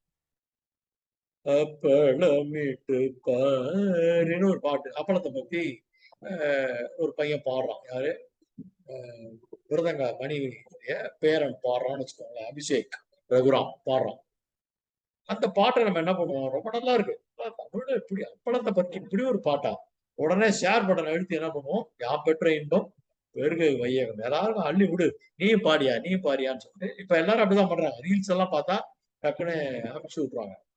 முந்தனத்துக்கு நான் வந்து ஒரு ரீல்ஸ் பார்த்துருந்தேன். நான் பார்க்க மாட்டேன் ரீல்ஸ். என் ஒய்ஃப் பக்கத்துல உட்காந்து பார்த்துருந்தேன். அருமையான ஒரு விஷயம் வந்து அந்த ரீல்ஸ்ல நடந்தது. என்னன்னு பாத்தீங்கன்னா, வேலைக்காரி கிளம்புறா. அப்பா நாளையில இருந்து நான் வேலைக்கு வர மாட்டேமா அப்படின்னு சொல்றா. ஹஸ்பண்ட் ஒய்ஃப் 2 பேருமே உட்காந்துருக்காங்க. என்னம்மா சொல்ற? ஏன் வேலையை விட்டு போனன்ற? வேற வேலை உனக்கு கிடைச்சிருச்சா? கிடைச்சிருத்துங்கய்யா. எங்கம்மா உனக்கு கிடைச்சது? பக்கத்துல அந்த மென்டல் ஹாஸ்பிட்டல் இருக்கு இல்லையா, அங்கதான் வேலை கிடைச்சிருக்கு அப்படின்னு சொல்றான். அங்க கூட்டி போயிருக்கிற வேலைக்கு சம்பளம் நிறைய போடுது. இவர் கேக்குறாரு, உனக்கு மென்டல் ஹாஸ்பிட்டல்ல வேலை செய்யறவங்களுக்கு உனக்கு எக்ஸ்பீரியன்ஸ் இல்லையா? என்னங்க சொல்றீங்க? 10 வருஷம் நம்ம வீட்டுல வேலை பார்த்திருக்கேன், இந்த அனுபவம் பத்தாதான் எனக்கு அப்படிங்கிறா. அந்த ஜோக்கை ரொம்ப ரசிச்சு நான் என்ன பண்ணேன், அதை அப்படியே டைப் அடிச்சு முகநூலில் போட்டு ரீல்ஸில் நான் பார்த்து மகிழ்ந்தது அப்படின்னு போட அதை ஒரு 10 பேர் லைக் போடுறோம். நான் பார்த்து மகிழ்ந்திருக்கேன், அதை ஒரு 10 பேர் லைக் போறோம். ஸோ இப்ப என்ன நடக்குதுன்னு பாத்தீங்கன்னா, இந்த சின்ன சின்ன ஒரு ஸ்பிளிட் ஆஃப் த செகண்ட்ல நம்ம சுத்தி நிறைய அந்த மந்திரங்கள், மாயங்கள், ஜாலங்கள், மேஜிக் நடந்துகிட்டே இருக்கு. அப்போ இதெல்லாம் நம்ம செய்யணும் அப்படின்னா, பிச்சைமால் பாட்டி பாருங்க, யார் புஸ்தகம் வெளியிட்டாலும் ஒரு 5 புஸ்தகத்தை வாங்குறாங்க, தெரிஞ்சவங்க எல்லாம் கொடுக்குறாங்க, தானும் படிக்கிறாங்க. அதை பத்தி ஒரு விரிவா ஒரு லெட்டரை எழுதி தயார் பண்ணி பக்கம் பக்கமா என்னுடைய ஒரு கட்டுரை புஸ்தகம் எனக்கு ஆச்சரியமாயிடுச்சு. 25 கட்டுரை 50 கட்டுரை இருக்குன்னா 50 கட்டுரையை பத்தியும் பேராகிராஃப் டைட்டில் போட்டு 50 கட்டுரை வரி 4 வரி அதெல்லாம் தொகுத்து ஆர்டிஸ்ட் மணியை கூப்பிட்டு அவனை புடிஞ்சு அவன் குடும்பெல்லாம் புடிச்சு ஆட்டி, புஸ்தகமா போடுறா, என்னமா எழுதுறாங்க ஐயா அப்படின்னு சொல்லிட்டு அதை ஒரு புஸ்தகமா போட்டாங்க. இதுக்கு என்னன்னா, தன்னை மேம்படுத்தி கொள்ளுதல். ருக்மணி சேஷசாயின்னு ஒரு அம்மா இருக்காங்க, நம்ம சேவன் ஐயாக்கெல்லாம் தெரியும். நம்ம ஒரு மறைந்த கவிஞர் என்னுடைய கிளாஸ்மேட், அவன் பாடுறவன் என்னோட கிளாஸ்மேட் பியூசில. நாங்க 2 பேரும் சுட்டி சுந்தர் அவருடைய மாணவர்கள் பியூசில. நான் ஏம்ஜெயின்ல நாகநந்தி அவர்களுடைய மாணவர் வேணுகோபால், ப்ரொஃபசர் வேணுகோபால். அவர் வந்து மூவாவுடைய ஸ்டூடெண்ட் நாகநந்தி. நாகநந்தி தான் மனோகருடைய நாடகத்துக்கெல்லாம் வசனம் எழுதினார். அவர் எங்களுக்கு வகுப்பு எடுக்கும்போது அவர் நாகநந்தின்னு எங்களுக்கு தெரியாது. ரொம்ப அழகா இருப்பாரு, மீசை வச்சிருப்பாரு, ஒயிட் சிப்பா போட்டு வருவாரு, பிரமாதமா இன்ட்ரெஸ்டிங்கா கிளாஸ் எடுப்பார். எதுக்காக சொல்ல வரேன்னா, ருக்மணி சேஷசாயி 80 வயதை கடந்து அவங்க பிளாக் வச்சிருக்காங்க. எப்போ 12-13 வருஷமா அவங்க சொந்த பிளாக் வச்சிருக்காங்க. அவங்க கட்டுரை எல்லாம் எழுதி பிளாக் போடுறாங்க, அவங்க வெப்சைட் வச்சிருக்காங்க, ஃபேஸ்புக்ல இருக்காங்க. பத்மாமணி அம்மா இன்னும் 90 வயசு தாண்டிடுச்சு, இன்னும் கைவினை பொருட்கள் எல்லாம் செஞ்சு அதை எடுத்து ஃபேஸ்புக்ல எல்லாம் போடுறாங்க. பேரன் உதவியோட இருக்கலாம், சொந்தமா கூட போடலாம். எதுக்காக சொல்றேன்னா, எனக்கெல்லாம் வாட்ஸ்அப்லாம் வராதுங்க, எனக்கு ஃபேஸ்புக் எல்லாம் பிடிக்காதுங்கன்னு சொல்லிட்டு சில பேரு, எதுவுமே எனக்கு தெரியாது, எனக்கு வராது, எனக்கு இதெல்லாம் பிடிக்காது. அப்ப என்னதான் பண்ண போற? சாப்பிடுறது, தூங்குவது, உண்ணுவதும் உறங்குவதும் ஒரு வாழ்க்கையா அப்படின்னு நம்ம கேட்போம் இல்லையா? பட் அவங்க சமூக சேவையில் ஈடுபட்டிருக்கலாம், ஆன்மீக சேவையில் ஈடுபட்டிருக்கலாம். இப்படி செஞ்சாதான் வாழ்க்கை. நான் அதெல்லாம் சொல்றதுக்கு நான் யாரும் இல்லை. இருந்தாலும் இந்த கேசன் அப்படின்னு ஒரு விஷயத்த Japanese ஞாபகப்படுத்துறாங்க. 6th and 9th August என்ன நடக்குது அப்படின்னு பாத்தீங்கன்னா, ஜப்பான்ல குண்டு போறோம். வந்து யுரேனியம், புளூட்டோனியம் 2 விதமான பொருட்களை பயன்படுத்தி தரமட்டமா ஹிரோஷிமா நாகசாக்கி ஆகிறது. 1980 வரைக்கும் ஜப்பானிய பொருட்களை உலகத்தில் யாருமே வாங்கவில்லை. டோன்ட் டச் அப்படின்ட்டாங்க. அந்த அளவுக்கு அதுல இன்ஃபெக்ஷன்ஸ், ஏகப்பட்ட பிரச்சனைகள் இருக்கு. அப்போ டெமிங் அப்படிங்கிறவர் என்ன பண்றாருன்னா, ஒரு குவாலிட்டி குரு, தரம் சார்ந்த ஒரு குரு. அவர் அமெரிக்காவில் பிறந்தவர். அவர் ஜப்பான்ல போய் செட்டில் ஆவார். அங்க இருக்கக்கூடிய மக்களுக்கு எல்லாம் அங்க இருக்கிற பிரச்சனைகள் எல்லாம் பார்த்து அங்க இருக்கிற நிறுவனங்கள் எல்லாம் அழைத்து கண்டினியூஸ் இம்ப்ரூவ்மெண்ட், அதுதான் kaizen, total quality management, TQM. தொடர்ந்து தரமான பொருட்களை உற்பத்தி செய்வது எப்படி, தொடர்ந்து நம்மை மேம்படுத்தி கொள்வது எப்படி. அப்போ இது மனிதர்களுக்கும் பொருந்தும். Are you outdated or updated? இப்போ பள்ளி ஆசிரியர்கள், கல்லூரி ஆசிரியர்கள்லாம் பாத்தீங்கன்னா அதே அரைச்சமாவே அரைப்பாங்க. இன்னைக்கு தோசை, நாளைக்கு வந்து ஆனியன் தோசை, நாளைக்கு ஊத்தாப்பம். அவங்க மாத்தவே மாட்டாங்க. ஏன்னா அவங்க லைப்ரரிக்கு தான் போக மாட்டாங்க, பேப்பர் படிக்க மாட்டாங்க. காலையில 8 மணிக்கு காலேஜ் போயே ஆகணும். எந்திரிச்சோமா, குளிச்சோமா, ட்ரெஸ் மாட்டினோமா, ஓடணுமா, 14 ஹவர்ஸ் போய் கிளாஸ் எடுத்தோமா, கொஞ்சம் ரெஸ்ட் எடுத்தோமா, சாப்பிட்டோமா, 2 பஞ்சு ஒரு லஞ்சு முடிஞ்சா கிளாஸ். இப்ப இருக்கிற பையன் அந்த மாதிரி ஆசிரியர்களை பார்க்க விட மாட்டேங்கிறான். அவன் என்ன பண்றான்னா, மாதா பிதா கூகுள் தெய்வம்னு அவன் மாறிட்டான். மேடம் நீங்க என்ன பேசுறீங்க சார், நீங்க என்ன பேசுங்க சார், அவன் கூகுள்ல போய் எல்லாம் செக் பண்ணிக்கணும். சார் என்ன சார் தப்பு தப்பா சொல்லிட்டு இருக்கீங்க, இதெல்லாம் அவர் எழுதல சார் அப்படின்னு வாத்தியாரையே இவன் திருத்துறான். ஏன்னா எந்த வேலையும் கிடைக்கலன்னா வாத்தியார் வேலைன்ற அளவுக்கு இன்னைக்கு வந்திருக்காங்க. ஃபர்ஸ்ட் உத்தியோகம் என்னன்னா ஐடி வேலைக்கு போகணும், நிறைய சம்பாதிக்கணும். எந்த வேலையும் கிடைக்கலன்னா வாத்தியார் வேலை. அப்போ இவரே 48 50 மார்க் வாங்கி தான் பாஸ் ஆயிருக்காரு. இவர் என்ன சொல்லி தந்துட போறாருன்ற எண்ணம் அந்த மாணவர்களுக்கு இருக்குது. அப்ப நான் நிறைய ஃபேக்கல்டி டெவலப் பண்ண ப்ரோக்ராம்ஸ் பண்ணியிருக்கேன். அந்த ஒரு தைரியத்துல இதெல்லாம் உங்களுக்கு சொல்றேன். என்னோட டைட்டிலே எப்படி இருக்குன்னா, are you outdated or are you updated. அவுடேட்டட்னா என்ன? அந்த காலத்து மனுஷியா நீங்க பேசுறதே பேசிட்டு இருக்கீங்களா, இல்ல உங்களை புதுப்பித்துக் கொள்கிறீர்களா, நாளுக்கு நாள் உங்களை புதுப்பித்துக் கொள்கிறீர்களா? இதுல சில பேர் என்ன பண்ணுவான் அப்படின்னு பாத்தீங்கன்னா, தனக்கு எல்லாம் தெரியும் நினைச்சுக்கிட்டு அவனே தன்னை பத்தி நினைச்சுப்பான். ஒருத்தன் என்ன பண்றான், இளையராஜா, இது ஒரு கற்பனையான விஷயம் தான். ஒருத்தன் என்ன பண்றான், இளையராஜா சாருடைய வீட்டு வாசல் எடுக்கிறான். அப்புறம் ஈவினிங் அவரோட ஸ்டுடியோ வாசல் எடுக்கலாம். காரு கிராஸ் பண்ணது தினம் அவரை பார்த்துக்கிட்டே இருக்காரு. ஒரு நாள் கண்ணாடி கீழே இறக்கிட்டு, என்ன தம்பி எப்ப பார்த்தாலும் இங்க நின்றுட்டு இருக்கான், என்ன பிரச்சனைன்ற? ஏன் நான் உங்களை சந்திக்கணையா, சரி நாளைக்கு நீ ஸ்டுடியோ வந்து 10 மணிக்குன்ற. இந்த பையன் 10 மணிக்கு போறான். உடனே வாட்ச்மேன் கேட்கிறான். வாட்ச்மேன் ஐயா தான் வர சொல்லியிருக்காரு. உள்ள போயிட்டான். இப்ப அவரோட செக்ரட்டரி வந்து கேட்கிறாரு, நாங்க ஐயா எதுக்கு வந்திருக்காரு? சார் 10 மணிக்கு வர சொல்லியிருக்காரு. சரி வெயிட் பண்ணுங்க, பேசிட்டு இருக்காரு, கூப்பிடுறாங்க. சரிட்டு இவனுடைய நேரம் வருகிறது. ஒரு 10 10:15 11 மணின்னு வச்சுக்கோங்க. உள்ள கூப்பிடுறாங்க. தம்பி சொல்லுங்க, தினம் வந்து வந்து அலையறீங்க, எதுக்காக வந்திருக்கீங்க? ஐயா உங்ககிட்ட எனக்கு வேலைக்கு சேரணும் ஐயா. அப்படியா, நல்லது. உனக்கு என்ன தெரியும்? கிட்டாரு, தபலா, புல்லாங்குழல், உனக்கு என்ன பாட தெரியுமா? உனக்கு என்ன தெரியும்பா அப்படின்றது. அதெல்லாம் தெரியாதுங்க. என்கிட்ட நீ எப்படி வேலைக்கு சேருவேன்?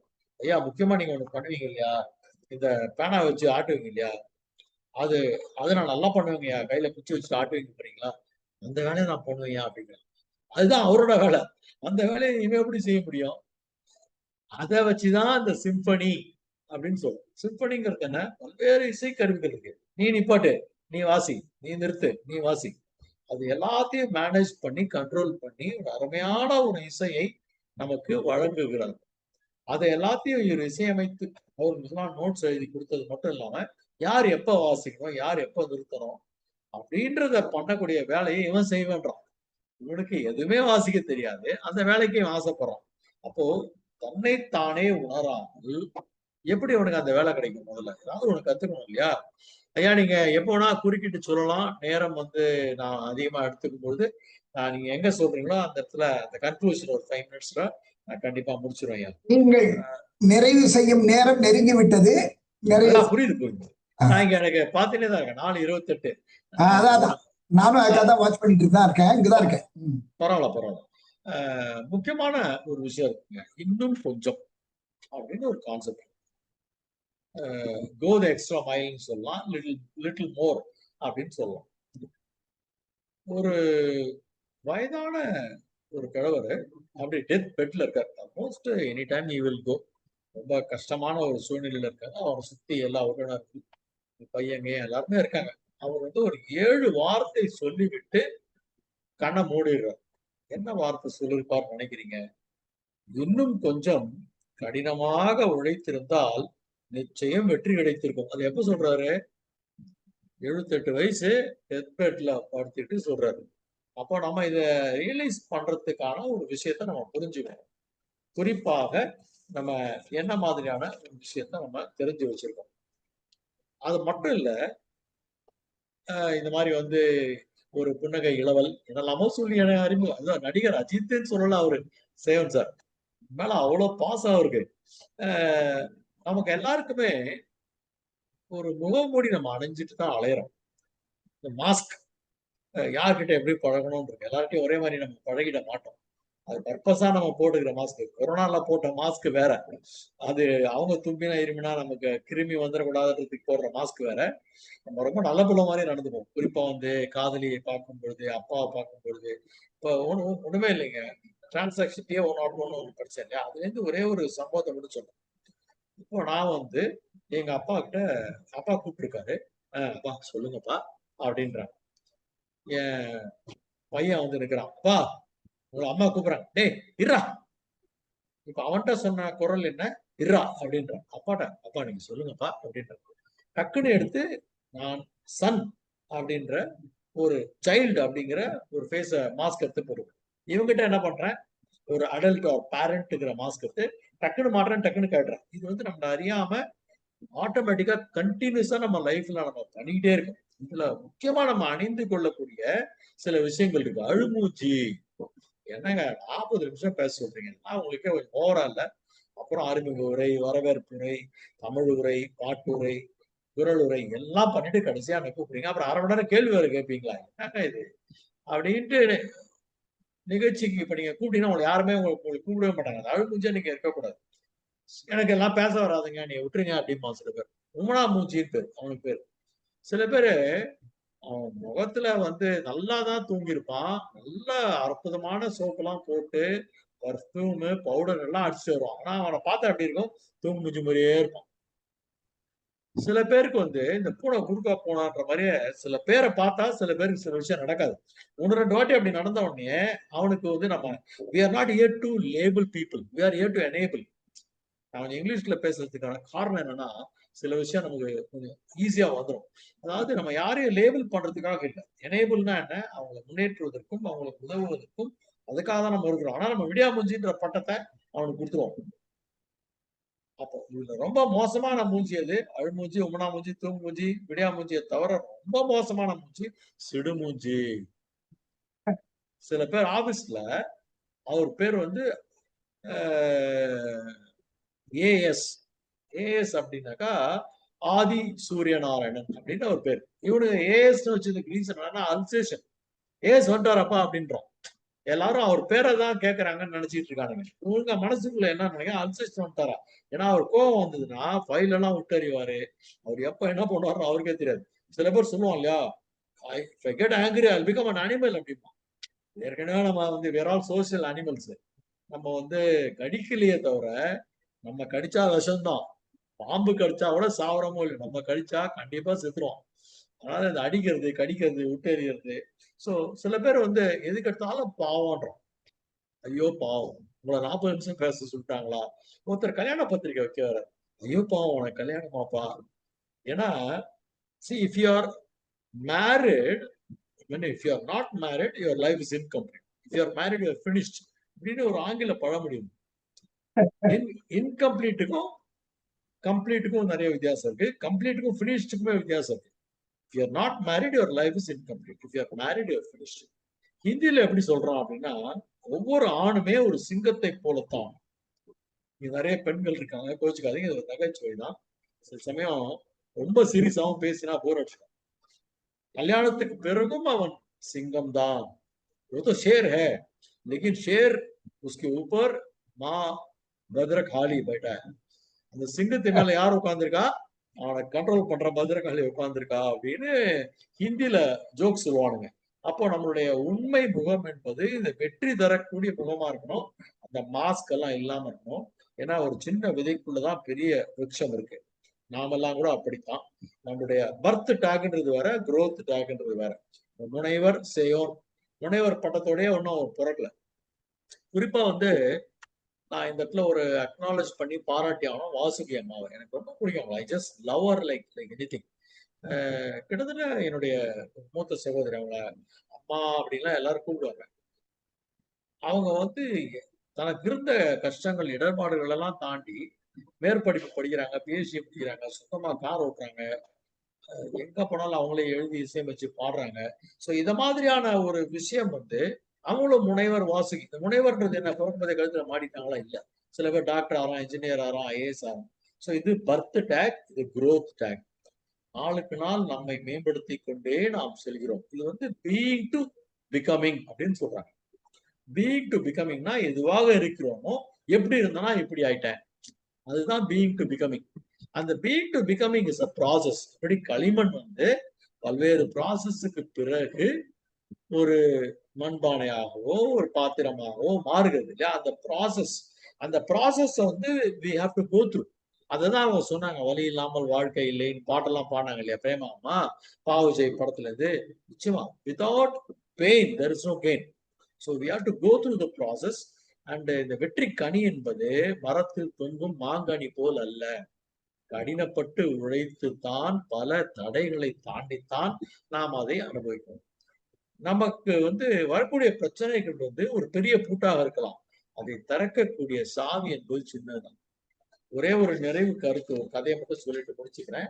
நான் கதை சொல்லி இல்லைன்ற தைரியத்துல இந்த கதையை சொல்றேன். ஒரு ராஜா வந்து அறிவிக்கிறாரு, மிகப்பெரிய பூட்டு நம்ம சாம்ராஜ்யத்துல இருக்கு, இதை யார் திறக்கிறாங்களோ அவங்களுக்கு பரிசுன்னு சொல்லி அறிவிக்கிறார். அந்த மந்திரிகள்லாம் என்ன பண்றாங்கன்னா, பூட்டு சம்பந்தமான பல்வேறு ஆராய்ச்சி ஓலைச்சுவடியெல்லாம் எடுத்து புரட்டுறாங்க. மறுநாள் அந்த அவங்களுக்கான ஒரு பரிசோதனை காலம். ஒருத்தர் மட்டும் ரொம்ப ஜாலியா இருக்காரு, நேரா போனாருங்க. அவனுங்க திருக்கி பாக்குறானுங்க, எந்த சாவியும் வேலைக்கு ஆகணும். இவர் என்ன பண்ணாரு, முதல்ல பூட்டிருக்கானான்னு பார்க்கலாம்னு சொல்லிட்டு அப்படி பிடிச்சி இழுக்கிறா பாருங்க, திறந்துடுச்சு. அது பூட்டவே இல்லை. அப்படித்தான் ஒரு பூட்டு தயாரிக்கக்கூடிய நிறுவனத்தில் தான் 4 சாவிகளையும் தயாரிக்கிறார்கள். எங்கெல்லாம் ப்ராப்ளம் இருக்கோ அந்த சொல்யூஷன் இருக்கு. நம்ம மகிழ்ச்சி இங்குதான் இருக்கிறது, நம் வாழ்க்கையில் தான் இருக்கிறது என்பதை நாம் மறந்துவிட்டு மகிழ்ச்சி வேறெங்கோ இருப்பதாக நினைத்துக் கொண்டு கோவிலுக்கு செல்கிறோம், நண்பர்கள் வீட்டுக்கு செல்கிறோம், சீரியல் பார்க்கிறோம், கிளப்புக்கு போகிறோம், அவங்களுக்கு பிடிச்ச மாதிரி விஷயத்த செஞ்சு it is an escapism. But again you have to come back. நம்ம வாழ்க்கை இங்கதான் இருக்கு.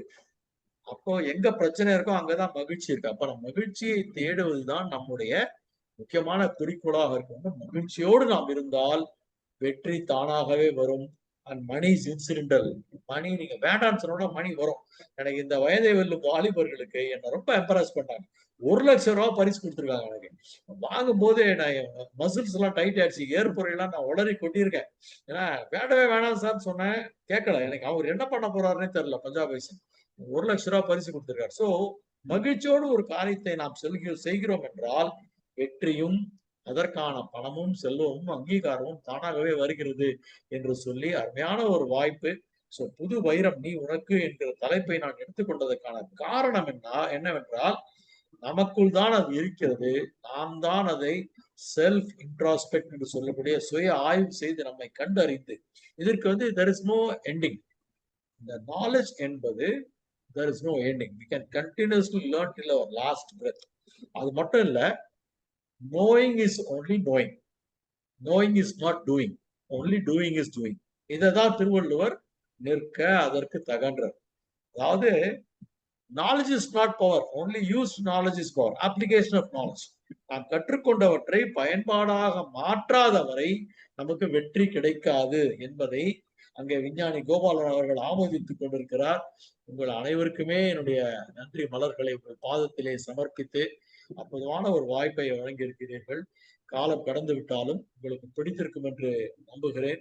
நீங்கள் என்னை எந்த கேள்வியும் கேட்க மாட்டீர்கள் என்று இன்று மேஷராசி நேயர்களே என்று போட்டிருந்தார்கள். இருந்தாலும் நீங்கள் கேட்கலாம். ஐயா வணக்கம். நன்றி ஐயா, வணக்கம். முனைவர் பாலசாண்டி ரொம்ப அருமையா பேசுனீங்க. நல்ல நல்ல சான்றுகள் என்னென்ன எல்லாரையும் அதாவது போர் அடிக்காம அதே நேரத்தில் அவங்கள உணரக்கூடிய வகையில பிறரை உணர வைப்பதுன்றது ஒரு முக்கியமான இது. அது நீங்க நல்ல ஒரு பயிற்சியாளர். அதனால இந்த தலைப்புல 3 மணி நேரம் கூட பேசலாம். பட் நீங்க கொடுத்த 40 நிமிஷத்துக்குள்ள முடிக்கணும் இல்லையா? 1 நிமிஷத்திலேயே பேசணும். ஆமா, உங்களுக்கு நல்ல ஒரு கைவந்த கலையாக இருந்தது. அற்புதமா பேசுனீங்க. நெஞ்சார்ந்த பாராட்டுக்கள். இப்ப ஏன்னா நம்ம அமைப்பில் நம்மளோட இருக்கிறதுலே ஆஸ்திரேலியால இருந்து இணைந்திருக்கின்ற நடேசன் சுந்தரனார் அவங்களுக்கு நேரம் ஒரு 5:30 மணி கூட்டிக்குங்க. ஏன்னாச்சு அப்ப 10:30 மணிக்கு 11 மணி ஆயிருக்கும். அதனால அவரை முதல்ல பேச வச்சிருக்கோம். வாங்க நடேசன் சுந்தரனார் அவர்களை, ஆஸ்திரேலிய அன்பர், மெல்பர்ன் தமிழ்ச்சங்க நிறுவனர், வாங்க. நன்றி சேவரத்னம் கலைமாமணி முனைவர் சேவன் அவர்களே. இப்போ இன்னைக்கு மிக சிறப்பாக இருந்தது இந்த உரை. இது எப்படின்னா கொஞ்சம் வழக்கத்திற்கு மாறாக ஒரு நெஞ்சை தொடும் விதத்தில் மனித நேயம், மனித உறவுகள், எப்படி மனிதர்கள் ஜெயகாந்த் எழுதினார் இல்லையா, சில நேரங்களில் சில மனிதர்கள்ங்கிற மாதிரி எப்படி நடந்து கொள்கிறார்கள்ங்கிறத மிக சிறப்பாக உரையாற்றினாங்க. ரொம்ப அருமையாக இருந்தது, வித்தியாசமாக இருந்தது. தமிழ் மொழி சிறப்பு அதெல்லாம் நம்ம நிறையா கேட்டுட்டோம். இந்த மாதிரி ஒரு மனித பண்புகளை தொட்டு மிக அருமையாக பேசினார்.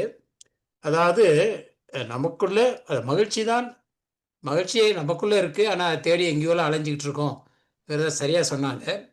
அதோட இந்த புது வைரம்ங்கிறது, இந்த வைரம் வந்து நமக்குள்ளே தான் இருக்குது. அதை பட்டை தீட்ட நம்ம தான் தீட்டி இதை ஒழிக்க வைக்கலாம்ங்கிறது நல்லா அருமையாக சொன்னாங்க. ஆரம்பத்தில் வைரத்தை பற்றி எல்லாம் சொல்லும் பொழுது நான் கேட்டுக்கொண்டிருந்தேன். அது எனக்கு பிடித்தமான ஒரு சப்ஜெக்ட் தான். நிஜமான வைரம் அது வெறும் கறி தான், ஆனால் அது அழுத்தத்துலேயும், அது வந்து பூமிக்கு அடியில் கிடைக்கிற அந்த அழுத்தத்துலேயும் இந்த டெம்பரேச்சர்லேயும் தான் அது வைரமாக மாறுது. அப்போ எல்லாருமே நம்ம வந்து வைரங்களாக மாற முடியும், அதுவும் பட்டை தீட்ட முடியும் என்பதை நமக்கு நன்றாக எடுத்து சொன்னார்கள். ரொம்ப ரசித்து கேட்டேன். நன்றிங்க. சிறப்பாக இருந்தது உரை. அது காலத்தில் அருமை கருதி மற்றவர்களுக்கு வழிவிடுகிறேன். நன்றி நடேசன் சுந்தரனார் அவர்களே. செல்வகுமார்னு புதிய அன்பர் இணைந்திருக்கிறார். அவர் தன்னை அறிமுகப்படுத்திட்டு பேசலாமே, வாங்க. இங்க இருந்து என்ன சொல்லுங்க. அனைவருக்கும் வணக்கம். நான் இங்க சென்னையில தான் இருக்கேன். சென்னை திருமுல்லை வாயில இருந்து பேசுறாங்க. ஸோ எனக்கு இந்த அழைப்பு வந்து பிரேமம்மா தான் அனுப்பி வச்சிருந்தாங்க. அவங்க வந்து ஷேர் பண்ணியிருந்தாங்க. ஸோ அது மூலியமா நான் ஜாயின் பண்ணியிருக்கேன். நீங்க என்ன பணி செய்து கேட்டிருக்கீங்க? உங்களை நான் ஆக்சுவலி ஒரு கம்பெனி வச்சிருக்கோம். மேனுஃபேக்சரிங் யூனிட் இருக்கு, திருவள்ளூர்ல இருக்கு இங்க. ஸோ இப்போ வந்து நான் எதுவும் என்ன சொல்றது, இன்னும் கொஞ்சம் உழைத்தால் அதிக வெற்றி கிடைக்கும், அந்த மாதிரியான ஒரு விஷயத்துல நாங்கள் இன்னும் கொஞ்சம் அதிகமா உழைச்சிக்கிட்டே தான் இருக்கோம். பட் எங்களுக்கு கிடைச்ச வெற்றி வந்து பாத்தீங்கன்னா அது போதுன்ற மாதிரி நினைக்க முடியாது இல்லைங்களா, எப்பவுமே வெற்றியை. ஸோ அது இந்த மாதிரியான நிகழ்ச்சியிலலாம் வந்து கலந்துக்கும் போது இன்னும் அதிகமான ஒரு ஆர்வத்தை வந்து உண்டாக்குறது எக்ஸ்ட்ரீம்லி வந்து ஒரு பெட்டரா இருக்கு. எனிவே சார் அவருடைய உரை ரொம்பவே அற்புதமா இருந்தது. இன்னும் எங்களை வந்து கொஞ்சம் மோட்டிவேட் பண்ணிக்கிற மாதிரியா இருக்கு. ஸோ இது மாதிரி நான் ஆக்சுவலி வந்து பார்த்தீங்கன்னா புதுசு தான் இந்த மாதிரியான தளத்துக்கு. ஏன்னா நான் இதுக்கு முன்னெல்லாம் வந்து எங்களுடைய வேலை தான் பெருசாக இருந்தது. பட் இப்போ அதை தாண்டி இந்த மாதிரியான ஒரு சில விஷயங்கள்லையும் கலந்துக்கணுன்றது ரொம்ப பெரும் மகிழ்ச்சியாக இருக்குது. அந்த மகிழ்ச்சி கூடவே இன்னும் கொஞ்சம் இந்த மாதிரி கலந்துக்கிட்டோம்னா இன்னும் அதிக மகிழ்ச்சி பொங்குன்னு நினைக்கிறேன் நான். அதாவது என்ன சொல்றது, வளர்ச்சி கிடைக்குன்றதை விட இன்னும் மகிழ்ச்சி பொங்குன்றது அந்த ஒரு எண்ணம் வந்து எனக்கு உதயமாக இருக்கு. இந்த வாய்ப்பு வந்து உருவாக்கி தந்த பிரேமாமாவுக்கு என்னுடைய நன்றிகள். Thank you sir. ரொம்ப அருமை, ரொம்ப அருமை. அதாவது செல்வகுமார் ஐயா ஒரு உண்மையான தகவலையும் சொல்லி நான் நிறைய அன்பர்கிட்ட சொல்லுவேன். நிறைய நிறுவன தலைவர்கள் எல்லாம் இது போன்ற அவர்களுக்கு மாற்று நேரமாக இந்த மாதிரி பொழிவுகளை கேட்டா அவங்களுடைய சிந்தனைகள் புதுப்பிக்கப்படும். ஒரே இதை நினைச்சிட்டு இருக்காம பல்வேறு வகையான சிந்தனைகள் முகிழ்ப்பதற்கு ஒரு வடிகாலாக இருக்கும். நல்லா சொன்னீங்க. அடுத்து சரஸ்வதி, அவங்களும் புதியவரா இணைஞ்சிருக்காங்க. வாங்கம்மா, உங்களுடைய கருத்து சொல்லுங்க. சரஸ்வதி, உங்களை அறிமுகம் செய்து கொண்டு. அனைவருக்கும் இனிய மாலை வணக்கம். சரஸ்வதி ஜெகதீசன், ராஜபாளையம், ராம்கோ ட்ரஸ்ட் அவங்க நடத்தின சின்மயா வித்யாலயால தமிழ் ஆசிரியராக திருவள்ளுவர் அமைப்புல இருக்கிறீங்க. ஆமாங்க. உலக திருக்குறள் சமுதாயம். இல்ல இந்த அன்பர்களுக்கு ஒரு தகவல், நீங்க உங்களுக்கு எல்லாருமே பாத்துங்க, எனக்குமே தெரியாது. எனக்கு எப்பொழுதுமே நான் தெரிஞ்சிட்டேன்னா உடனே நான் எல்லாருக்கும் சொல்லுவேன். ஏன்னா அது நான் வானொலிக்காரன் அல்லவா. நான் ஒருத்தவங்க யாருமே இல்லாம சொன்னா கூட 1 லட்சக்கணக்கான பேருக்கு போய் சேரும்னு சொல்ற மாதிரி உலக திருக்குறள் சமுதாய அமைப்பை குமரி செழியன் அவர்களும் சக்கரவர்த்தி அவர்களும் மிகச்சிறப்பாக பல ஆண்டுகளாக நடத்தி வர்றத நான் ஒரு வாரத்துக்கு முன்னாலதான் தெரிஞ்சேன். அதை விட இன்னொரு தகவல் என்னன்னா, ஒவ்வொரு நாளும் காலையில சுப்பிரபாதம் மாதிரி 6 மணி தொடங்கி 1 மணி நேரம் அந்த உலக திருக்குறள் சமுதாய அமைப்பினுடைய லிங்க் அனுப்புறாங்க. 6 மணிக்கு தொடங்கி 7 மணி வரைய அதுல கலந்துக்கிற குறைந்தது 15 இருந்து 20 பேர் கலந்துக்கிற அவ்வளவு பேர் அருமையான தமிழ்ல பேசுறாங்க. முதல்ல பாராட்டு. அவ்வளவு பேரும் தமிழ் சொற்கள்ல திருக்குறள்ல கற்று துறை போகிய வித்தகர்களாக விளங்குகிறார்கள். இன்னொன்று, ஒவ்வொரு சொல்லாட்சியையும் எடுத்து உண்மையிலே ஒரு பெரிய பொக்கிஷம் கிடைச்ச மாதிரி இருக்கு. நானும் எத்தனையோ உரைகள்லாம் கேட்டிருக்கிறேன், வானொலி மூலமா நிறைய நிகழ்ச்சிகள் செய்திருக்கிறேன். ஆனால் உலக திருக்குறள் சமுதாய அமைப்பு நாள்தோறும் 6 மணியிலிருந்து 7 மணி வரை நிகழ்த்தும் அந்த உரை நாளும் கேட்கப்பட வேண்டும். எனக்கு நான் எதை தேடிக் கொண்டிருந்தேனோ அது தேடினேன் வந்தது அப்படிங்கிற பாடல் சொல்வது போல உலக திருக்குறள் சமயம் செய்தது. அது மட்டுமல்ல, நான் அடிக்கடி எல்லா உரைகளிலேயும் சொல்லுவது என்னன்னா, மக்களுக்கு மாநிலத்தில் வாழ்க்கை வழிகள் எல்லாம் சிக்கலற காட்டி நலத்தை நூலாம் மிக்க புகழ் செந்தமிழ் செல்வ திருக்குறளின் நெஞ்சமே சிந்தனை செய்வாய் தினம் என்று சொல்வேன். நம்மை தினந்தோறும் சிந்தனை செய்ய தூண்டுகிறது உலக திருக்குறள் சமுதாயம். ஏன்னா இந்த அம்மா பேரை நான் பார்த்துட்டேன். நான் நிச்சயமா நினைச்சேன் இவங்க நிச்சயமா அந்த உலக இந்த நேரத்துல இந்த செய்தியை சொன்னாதான் இன்னும் நீங்கள்லாம் கூட கேளுங்க. இந்த லிங்க் பூரா உங்க எல்லாருக்கும் நான் அனுப்புறேன். அனைவரும் கேட்க வேண்டிய ஒரு நிகழ்ச்சி. திருக்குறளுக்கு நல்ல ஆழ்ந்து சிந்தித்து பொருள் சொல்றாங்க அனைவருமே. பாராட்டு. இப்ப பேச மன்னிக்கணும் நான், ஏன்னா இது ஒரு நல்ல தகவல் எல்லாருக்கும் போய் சேரணுங்கிறதுக்காக சொன்னேன். சரஸ்வதி, நீங்க தொடங்குங்க. சரஸ்வதியை முருகன் தடுத்து நிறுத்தலாம். ஐயா, உலக திருக்குறள் சமுதாய மையத்தில் 3 ஆண்டுகளாக நான் பயணித்துக் கொண்டிருக்கின்றேன். அதில் பல ஈர்ப்பு சொல்லை எடுத்து பேசியும் இருக்கின்றேன். ஐயா அவர்களுக்கும், கோபாலன் ஐயா அவர்களுக்கும் தெரியும். புதிமம் நிகழ்விலும் கூட, புதிமம் நடத்தக்கூடிய நிகழ்விலும் அடியேன் உரையாற்றி இருக்கின்றேன். இன்றைக்கு நம்முடைய சிறப்புரையாளர் மிகச் சிறப்பானதொரு உரையை நிகழ்த்தினார். போகிற போக்கில் எப்படியெல்லாம் நம்ம சில நூல்களை வாசித்தும் கண்ணால் கண்ட நிகழ்வுகளையும் கேட்ட நிகழ்வுகளையும் செவியினால் கேட்ட நிகழ்வுகளையும் அற்புதமாக சரியான சான்றுகளோடு வைத்து சொன்ன, அதுவும் ஒரு பாடல் இசைத்தும் இயல் இசை நாடகம் என்ற விதத்தில் முத்தமிழையும் கொடுத்த முறை இன்றைக்கு ஐயாவினுடைய உரை அமைந்திருந்தது. ஏன்னா அழகாக பாடினார். அந்த எந்த இடத்துல எதை சொல்ல வேண்டும் என்று அறிந்தேன். பல இடங்கள்ல அவர் பேசக்கூடியவர் இல்லையா, இந்த இடத்துல இதை பேச வேண்டும். இத்தனை ஆளுமைகள் இருக்கக்கூடிய, சான்றோர் நிரம்பி இருக்கக்கூடிய, இந்த ஆளுமைகள் நிரம்பி வழியக்கூடிய இந்த அவையில் நாம் இதை பேசினால் மிக சிறப்பாக அமையும் என்ற விதத்தில் அற்புதமாக உரை நிகழ்த்தினார்கள். ஐயா அவர்களுடைய உரையை மிகவும் ரசித்து கேட்க முடிந்தது. மிக்க மகிழ்ச்சியா, பாராட்டுக்கள், வாழ்த்துக்கள் ஐயா. நன்றிங்க. ரொம்ப மகிழ்ச்சியுமா. இப்பொழுது நமது கோபாலன் ஐயா, நாம் கேள்வியின் நாயகர் என்று நம் அவையிலே அவரை சொல்லி மகிழ்வோம். மன்னிக்கணும் சார், ஒரு ரஃபாயி அப்படின்றவரு அபுதாபில இருந்து இருக்காங்களா? ஐபோன் அப்படின்ற நம்பர்ல இருக்காரு. அவங்க பேரை போட சொல்லுங்க. நான் அவங்க பேர் போட்டிருந்தா நான் உடனே கூப்பிட்டுருப்பேன். இல்ல, தன்னுடைய வாழ்த்துக்களை தெரிவிச்சுக்கிறாரு. நல்லா. சரி, நன்றி நன்றி நன்றி. இப்ப வாங்க அனைவருக்கும் வணக்கம். இன்னைக்கு புது வைரம் நீ உனக்குன்றது கேள்விப்பட்ட சொற்றோட மாதிரி ஒருவேளை திரைப்பட தலைப்பா இருக்கலாமோ அப்படின்னு கூட தோணியது. ஆனால் ஒரு மேலாண்மை வல்லுநர் உரை என்பதால் இன்றைய சிந்தனை அரங்கம் ஒருத்த சிந்தனையாக அமைந்திருந்தது. அவர் இந்த தலைப்பில் நூல் வெளியிட்டுள்ளார் என்பது அறிகிறேன். இப்போ தலைமை உரையில் அறிஞர் பிரேமா மேடம் அவர்கள் கரியின்றி கனிவது வைரம் என்று எடுத்து கூறி, நாம் வைரம் அணிவதர்களாக மிளிர்வதற்கு நம்மை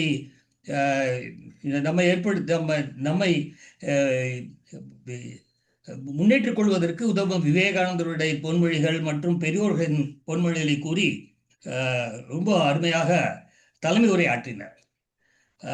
ஓடி விளையாடு பாப்பா என்ற பாரதியோட பாடல், உயிர்களிடத்தில் அன்பு வேணும், தெய்வம் உண்மை என்று தானறிதல் வேணும், வைரமுடைய நெஞ்சு வேண்டும், இது வாழும் முறையடி பாப்பா அப்படிங்கிறார்.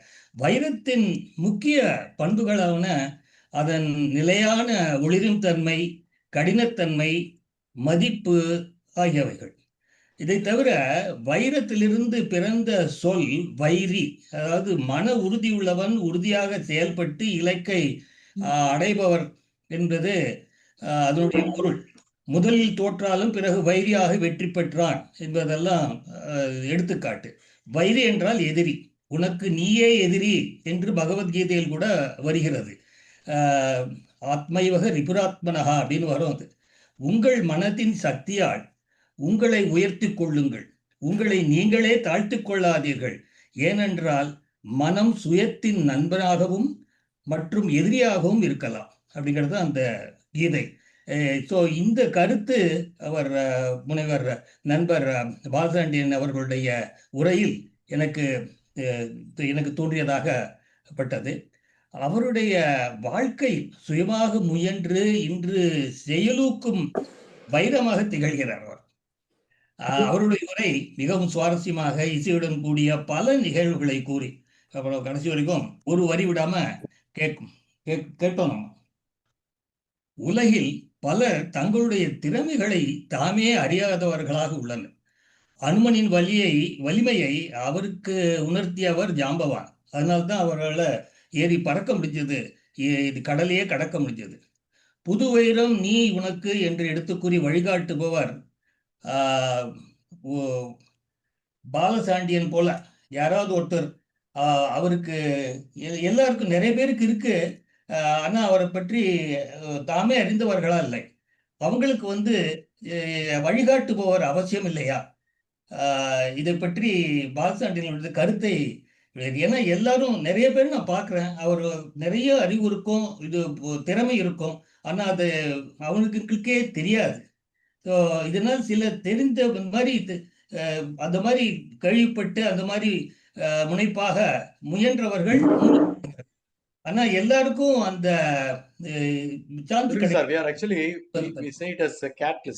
எப்படின்னா ஒரு விளக்கு நம்ம அப்படி தூண்டுதல் சின்ன குச்சியால பண்றோம் இல்லையா, அது மாதிரி பார்க்கும்பொழுது என்னுடைய வீட்டுல பாத்திரம் தேய்ச்சிருந்தாங்க. ரமணி அம்மாள்னு பாடிட்டே தேய்ப்பாங்க. அவங்கள உடனே லலிதாவின் பாட்டுல அமிச்சா ஒரு தங்க காசு ஜெயிச்சாங்க, ராஜ் டிவிக்கு அமிச்சு ஒரு தங்க காசு ஜெயிச்சாங்க. அப்புறம் என்கிட்ட சொல்றாங்க, ஜீக்கு அனுப்புங்க சார் அப்படின்னாங்க. ஜீல பரத் சாயின்னு சொல்லி தருவான், அவன்கிட்ட பேசி அந்த அம்மா அமிச்சேன். நம்ப மாட்டீங்க, அந்த அம்மா அங்க போய் ஃபர்ஸ்ட் ரன்னரை வாங்கிட்டு 8-9 கண்ட்ரி போயிட்டு வந்தாங்க. அப்புறம் அவங்களே சொந்தமா பாட்டு எழுதுவாங்க, சினிமால நடிச்சாங்க, எக்கச்சக்க கடன் இருக்கு, நிறைய குழந்தைங்க அவங்களுக்கு. எல்லாத்தையுமே அவங்க சரி பண்ணாங்க. அப்புறம் அவங்க வயது மூப்பு காரணமாக அவங்க தவறிட்டாங்க. இது எதுக்காக சொல்றேன்னா, எங்க உரதர்ஷனை எங்களுக்கு சொல்லி கொடுத்தது என்னன்னா, இப்ப என்னை சன் டிவில, ஜெயா டிவில, நியூஸ் 7 எல்லாத்துலயுமே நான் இந்த பொதிகை எல்லாத்துலயுமே நான் வந்திருக்கேன் பிரேக்ஃபாஸ்ட் ஷோல கெஸ்டா. தேங்க்யூ சார்னு எல்லாரும் ஏந்து போயிடுவாங்க. நான் அப்படி பண்ண மாட்டேன். அந்த ப்ரொடியூசர் கேட்பேன், தினம் உங்களுக்கு ஒரு ஆள் தேவை இல்லையா? எங்க கிட்ட ஆல் வாக்ஸ் ஆஃப் லைஃப், நிறைய தகுதியானவர்கள் திறமையானவர்கள் என்கிட்ட இருக்காங்க. உங்களுக்கு எப்ப ஆள் வேணாலும் சொல்லுங்க, நான் கொடுக்குறேன் அப்படின்னு. அதேதான் ரமேஷ் பிரபா சார்ட்டின்னு சொல்லியிருந்தேன் சந்தித்த வேலையில் என்ன கூட்ட போது. ஸோ அந்த மாதிரி இருக்கும்போது அவங்க ரெஃபரன்ஸை நான் கொடுப்பேன். உடனே அவர் அந்த டிவியில அவங்களுக்கு ஒரு வாய்ப்பை கொடுத்துருவார். அப்போ நம்ம என்ன பண்றோம்னா, அதை தேடி தேடி கண்டுபிடிச்சு அந்த திறமையாளர்களை கண்டுபிடிச்சு கொடுக்குறோம். அப்படிதான் பாத்தீங்கன்னா உதயம்ராம் அரட்டை அரங்கம் மூலமாக கிட்டத்தட்ட 2.5-3 லட்சம் பேரை சந்திச்ச ஒரு சாதனையாளராக விளங்குகிறார். நம்ம இது 38-40 வருஷமா இதை ஜஸ்ட் லைக் தட் கேஷுவலா பண்ணிட்டு இருக்கோம். அதை தான் சேவன் சாரும் பண்ணிட்டு இருக்காரு. அது ஒரு யாகமாவே பண்றாரு. ஸோ திறமையானவர்களை தேடி தேடி கண்டுபிடித்து வரலன்னு சொன்னா கூட அவங்க ரொம்ப இழுத்து செயினை போட்டு கட்டி இழுத்துட்டு உட்காந்து வச்சு பேச வைக்கிறாரு பார்த்தீங்களா? ஸோ இந்த மாதிரியான கேட்டலிஸ்ட் தான் தேவை இந்த நாட்டுல. நான் மட்டும் முன்னேறினா போதும், நான் சம்பாதிக்கணும், நான் ஹாப்பியா இருக்கணும், நான் சக்சஸ்ஃபுல்லா இருக்கணும்னு நினைக்காம நல்லவர்களை நாடி நாடி. வாசுகி அம்மா வருஷம் 2 பேருக்கு 3 பேருக்கு அவார்டு கொடுத்துட்டே இருப்பாங்க. அவங்களுடைய ட்ரஸ்ட்ல எனக்கு கூட அவார்டு கொடுத்துருக்காங்க. ஸோ அந்த மாதிரி மற்றவர்களை ஊக்குவிக்கக்கூடிய அந்த திறமை நம்மளோட முன்னேறி மற்றவர்களை முன்னேற்ற வேண்டும் என்கிற ஒரு கேட்டலிஸ்டாக நாம் ஒவ்வொரு பேருமே வாழ்க்கையில செயல்பட வேண்டிய ஒரு கட்டாயத்தில் நாம் இருக்கோம். அருமை அருமை. இப்ப கலைமாமணி முனைவர் வாசுகி கண்ணப்பன் சரியா வணக்கம் முடிப்போம். இதுக்கப்புறம் நன்றி உரை முனைவர் பூங்கோதை தயாராக. அனைவருக்கும் வணக்கம். நீங்க சொன்ன ஒவ்வொரு கருத்துமே எல்லாரும் மனசுல வாங்கி முன்னேறத்துக்கான அருமையான கருத்து. அதுல முக்கியமானது அன்பு ஒண்ணு இருந்தா செல்வம் வெற்றி தானே வந்துடும் சொன்னீங்க. அடுத்தது ஒருத்தர் தகுதி குறையறதுக்கு காரணம் சினம், பயம், வெட்கம், தயக்கம், சுய நம்பிக்கை குறைவு. இதெல்லாம் அருமையா எடுத்து சொன்னீங்க.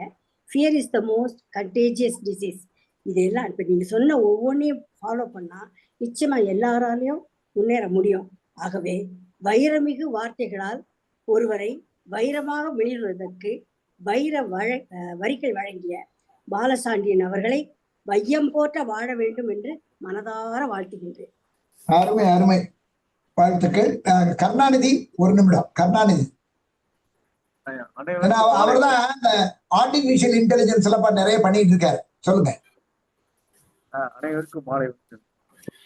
ஐயாவுடைய பேச்சு வந்து மிக அருமைங்க. அதாவது இங்க வந்து நம்ம குறிப்பா சொல்லணும்னா இங்க எல்லாருமே பட்டை தீட்டப்பட்ட வைரங்கள் தான் இங்க இருக்கிறோம்.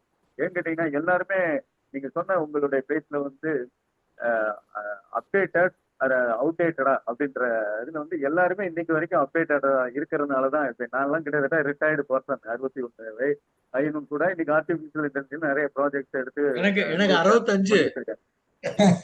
நீங்க அதான் அதனாலதான் நீங்க வைரத்தை நீங்க எடுத்திருக்கீங்க. நீங்க உங்க பேச்சுல கூட நான் கூட விளையாட்டா சொல்றப்ப இதுதான் என்னுடைய கருத்து. 2 தடவை வந்து மேச ராசி நேருக்கு பரணி நட்சத்திரத்துக்காரரா இருப்பது போல இருக்கே அப்படின்னு எனக்கு ஒரு சிந்தனை வந்து. ஏன்னா அதுக்கு சுக்கிரன் வந்து ஓகே சுக்கிரன் வந்துதான் நட்சத்திர அதிபதி, அவருக்கு வைரம் பிடிக்கும் அப்படின்றதுதான். ஸோ அந்த வகையில வந்து நீங்க தரணியை ஆண்டுகிட்டு இருப்பாரோ அப்படின்ற ஒரு சந்தேகம் வந்துதான் இதை நான் ஒரு நகைச்சுவா இங்க சொல்ல வேண்டிய சூழல் வந்தது.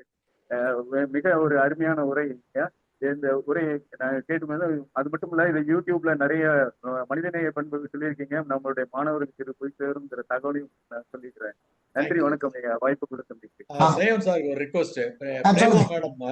பிரேமா மேடம் அந்த வைரம் பத்தின ஒரு இப்படி யோசிச்சாங்க இல்லையா, அவங்களோட ஒரு கன்ஃபர்மேஷன் இருந்தா எனக்கு நல்லா இருக்கும். எஸ், கண்டிப்பா வாங்கம்மா. காலங்கரிதான் கேட்டா ரைட் வாங்க. மிக சிறப்பான உரை. நிஜமாவே வந்து ஒரு மோட்டிவேஷனல் டாக்ல ஒரு பார்ட்டிசிபெண்டா இருந்து we gained many tips from you sir. எங்களுக்குள்ளார சில மிஸ்ஸிங் டிப்ஸ் எல்லாம் இருந்ததுனாலும் உங்களோட இது வந்து இந்த அளவுக்கு வந்து வைரம் நீ வைரம் தான் அப்படின்ற ஒரு கான்ஃபிடன்ஸ் வரணும். அந்த கான்ஃபிடன்ஸ் வர்றதுக்கு என்னெல்லாம் விடணும், என்னெல்லாம் சேர்த்துக்கணும், எல்லாமே நீங்க ஃபுல் பிளட்ஜ்டா உங்களோட ஸ்பீச் இருந்து என்ஜாய்ட் அண்ட் ரியலி ரீஎக்யூப்டுன்னே சொல்லலாம். எல்லாருமே வந்து நான் பார்த்த வரைக்கும் எல்லா பார்ட்டிசிபென்ட்டுமே அவர் அபுதாபில இருந்து பொறுப்பா எனக்கு மெசேஜ் போடுறாரு. எனக்கு கூப்பிட கூட முடியுமோ முடியாதோ, நீங்க சாருக்கு சொல்லுங்க, ரொம்ப நல்லா இருக்கு. ரொம்ப சந்தோஷம், ரொம்ப மகிழ்ச்சி sir. Really this talk was very useful and vibrant also. ரொம்ப ரொம்ப மகிழ்ச்சி. உங்க தலைமை உரையும் ரொம்ப அருமையா பண்ணீங்க. இப்ப நிறைவாக நன்றி உரை. சரியா, நம்ம முடிப்போம். அனைவருக்கும் மீண்டும் வணக்கம். இன்றைய சிறப்புரை மிக சிறப்பாக இருந்தது. அது உளவியல் சார்ந்து அவர் பேசுனது வந்து எல்லாருக்கும் பயனுள்ளதா இருந்தது. காலம் கருதி சுருக்கமா சொன்னாத கனவு கடன் கடமை அப்படிங்கிறத வந்து ரொம்ப அருமையா அழகா விளக்கமா சொன்னாங்க. இன்னும் நிறைய செய்திகள் சொன்னாங்க. பயம், வெட்கம், தயக்கம் அப்படி ஒரு மனிதனை எப்படி பின்னோக்கி தள்ளுது அப்படிங்கிறதெல்லாம் சொன்னாங்க. ஐயா அவர்களுடைய சிறப்புரை வந்து இன்னைக்கு கேட்கறதுக்கு உண்மையிலுமே நம்ம எல்லாருமா, ஏன்னா தினம் யார் நம்மளை வந்து பட்டை தீட்டிட்டு இருக்கோமோ அவங்க தான் வந்து ஜொலிக்க முடியும் அப்படிங்கிறது இங்க நம்ம எல்லாருக்கும் ஐயா சொன்ன மாதிரி அம்மா சொன்ன மாதிரி பொருந்தும். அதே போல அம்மையார் பிரேமா அம்மையார் அவர்கள் கேட்க வேண்டாம், எந்த தலைவர் சொன்னாலும் முதல்ல வந்து அதை பத்தின ஒரு நல்ல ஆழமான ஒரு சிந்தனையை வச்சுட்டு தான் அவங்க பேசுவாங்க. அதுவும் ஐயாவும் திரைப்பட பாடல்களை மேற்கோள் காட்டினாங்க, அம்மாவும் காட்டினாங்க. தலைமுறை சிறப்புரை இரண்டுமே ரொம்ப அருமையுமா ரொம்ப பயனுள்ளதா இருந்தது எங்களுக்கு. உங்க இருவர், அதாவது தலைமுறையாற்றிய அம்மையார் பிரேமா அம்மையார் அவர்களுக்கும் சிறப்புரையாற்றிய பாலசாண்டில்யன் கவிஞர் அவர்களுக்கும் எங்களுடைய மனமார்ந்த நன்றியை தெரிவித்துக் கொள்கிறோம். ஆரம்பத்துல அம்மையார் வந்து திருவள்ளுவர் வாழ்த்து பாடினாங்க. கலைமாமணி வாசி கண்ணப்பன் அம்மையார் அவர்கள். அவங்கள பார்த்துதான் நான் சொல்லுவேன் அடிக்கடி, அம்மா உங்களை பார்த்துதான் நாங்களாம் வாழ்ந்துட்டு இருக்கோம் அப்படின்னு சொல்லுவோம். அந்த மாதிரி ஒரு வழிகாட்டியாக அம்மையார் அவர்கள் நமக்கெல்லாம் இருக்காங்க. பூந்தண்டலத்தில் அறிவு களஞ்சிய வளர்ச்சி மையம் சொல்லோவியத்தை ஒவ்வொரு நாளும் தொய்வின்றி வழங்கி கொண்டிருக்கின்றார்கள். எந்த நிகழ்ச்சியானாலும் வந்து தானே முன் வந்து அந்த நிகழ்ச்சியை வந்து நமக்கு வழிகாட்டியா இருக்காங்க. அம்மையார் அவர்களுக்கு நன்றி. அது போல வரவேற்புரை எங்க வந்து கற்பொழி அம்மையார் இன்னைக்கு வரலையே, அறிமுக உரையும் நம்ம சேர்த்து சொல்லின்னு ஒரு ஆர்வத்துல வந்து அம்மையார் அவர்கள் ரொம்ப அழகா எல்லாரையும் சொல்லி வரவேற்புரை வழங்கினாங்க. திலகவதி அம்மையார் அவர்கள் தஞ்சை தமிழ் பல்கலைக்கழகத்தினுடைய பேராசிரியர் இயக்குனர் அவர்கள். அம்மையார் அவர்களுக்கு எங்களுடைய மனமார்ந்த நன்றி. அதே மாதிரி காணொலி காட்சி பாதியில நின்ற கூடாது, எல்லாத்தையும் முடிக்கணும் ஒரு ஆர்வத்துல வந்து ஐயா அவர்கள் வந்து பாத்தீங்கன்னா ரொம்ப அருமையா வந்து ஒவ்வொரு நாளும் ஏதாவது ஒரு புதுமையை நான் வந்து பண்ணிட்டு இருக்கேமா அப்படின்னு சொல்லிட்டு ஒரு ஆர்வத்தோட நமக்கெல்லாம் வந்து காலாண்டிதழ் கண்ணோட்டத்தை வழங்கி கொண்டிருக்கக்கூடிய சாய் கிரியேட்டர் நிறுவனர் ஆர்.என். கருணாநிதி ஐயா அவர்களுக்கு எங்களுடைய மனமார்ந்த நன்றி. இன்னும் இங்க வந்து கோபாலன் ஐயா அவர்கள் வந்து கேட்க வேணாம், அவர்களுடைய கருத்து வந்து ஒவ்வொரு நாள் நமக்கு தேவை. அது மாதிரி அவருடைய அனுபவ கருத்து, அவருடைய அந்த விளக்கம் எல்லாமே வந்து பாத்தீங்கன்னா ரொம்ப அருமையான அணுவியல் விஞ்ஞானி. நம்மோடு இருந்து இந்த தமிழ்ல இவ்வளவு ஆர்வமா நம்மளோட இருக்கிறதெல்லாம், அவரோட பயணிக்கிறது நமக்கெல்லாம் ரொம்ப ஒரு வாய்ப்பு. அதனால ஐயா அவர்களுக்கு எங்களுடைய மனமார்ந்த நன்றியை தெரிவித்துக் கொள்கிறோம். அதுபோல சந்தானம் ஐயா ஆரம்பத்துல இருந்து இணைஞ்சு இன்னைக்கு முழுமையா கேட்டுட்டு இருக்காங்க. இடையில எங்கேயுமே போகாம கேட்டுட்டு இருக்காங்க. ஐயா அவர்களுக்கு நன்றி. சரஸ்வதி அம்மையார் அவர்கள் வந்து மிகச்சிறந்த கருத்துரை வழங்கினார். அம்மையார் அவர்களுக்கு எங்களுடைய மனமார்ந்த நன்றி. திரு செல்வகுமார் அவர்கள் தங்களுடைய கருத்துரை மிக அழகாக வழங்கினார்கள். ஐயா அவர்களுக்கு நன்றி.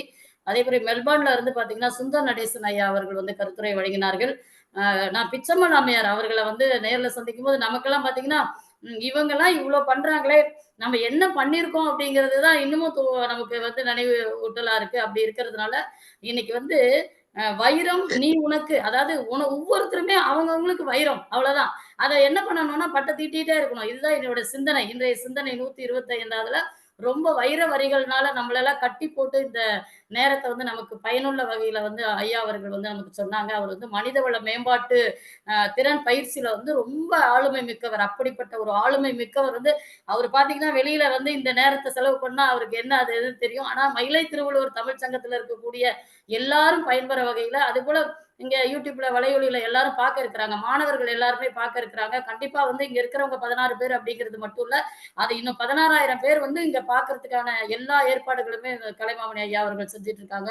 அந்த மாதிரி இருக்கனால இந்த இணையத்துல இணைந்து இந்த நிகழ்ச்சியை மிகச்சிறப்பாக நடத்துவதற்கு உறுதுணையாகவும் வாய்ப்பாகவும் இருந்த அனைத்து ஆளுமைகளுக்கும் எங்களுடைய மனமார்ந்த நன்றியை தெரிவித்துக் கொண்டு வாய்ப்புக்கு நன்றி கூறி விடைபெறுகிறேன். நன்றி, வணக்கம். அருமை அருமை, அனைவருக்கும் நன்றி. ஒரு அறிவிப்பு, நாளை மறுநாள் அதாவது 16ஆம் தேதி திருக்குறள் ஆய்வரங்கில திருக்குறள் உணர்த்தும் அஞ்சாமை நெறிகள், திருக்குறள் உணர்த்தும் இந்த தலைப்பை ஏன் கொடுத்தேன்னா 3-4 நாளைக்கு முன்னால உலக திருக்குறள் மையத்திலிருந்து விஜயலட்சுமி மகாலிங்கம்ங்கிறவங்க நாகப்பட்டினத்துல பேராசிரியரா, தமிழ் பேராசிரியர், ரொம்ப அருமையா பேசினாங்க. உடனே நான் சொன்னேன், நீங்க அதே தலைப்புல, அதுன்னா அங்க வெறும் சொல் மட்டும், அஞ்சுதல், அஞ்சாமை, இந்த ஒரு சொல்லை பற்றி ஒரு 1/2 மணி நேரம் பேசினாங்க. நீங்க அதை கொஞ்சம் விரிவுபடுத்தி எங்களுக்கு 40 மணித்துளி பேசுங்கன்னு சொன்னேன். அவங்கதான் நாளை மறுநாள் பேராசிரியர் விஜயலட்சுமி மகாலிங்கம் அவர்கள் நாமக்கல்ல இருந்து பேசுகிறார்கள் என்ற தகவலை இதே மாலை 3 மணியிலிருந்து 5 மணி வரை என்று சொல்லி, அன்பில் திளைக்க, அறிவில் சிறக்க, ஆற்றலில் மேம்பட, பண்பில் பரிமளிக்க, பாரில் உயர்ந்தோங்க, தினம் ஒரு திருக்குறளை நாளும் படித்து மகிழ்வோம். அத்துடன் திருவள்ளுவர் ஆத்திச்சூடியையும் படித்து நானிலத்தில் மேனிலை அடைவோம் என்று சொல்லி இந்த நிகழ்ச்சியை நிறைவு செய்கிறோம். மீண்டும் இன்றைய சிறப்பு விருந்தினருக்கு நன்றி. அனைவருக்கும் நன்றி. வணக்கம்.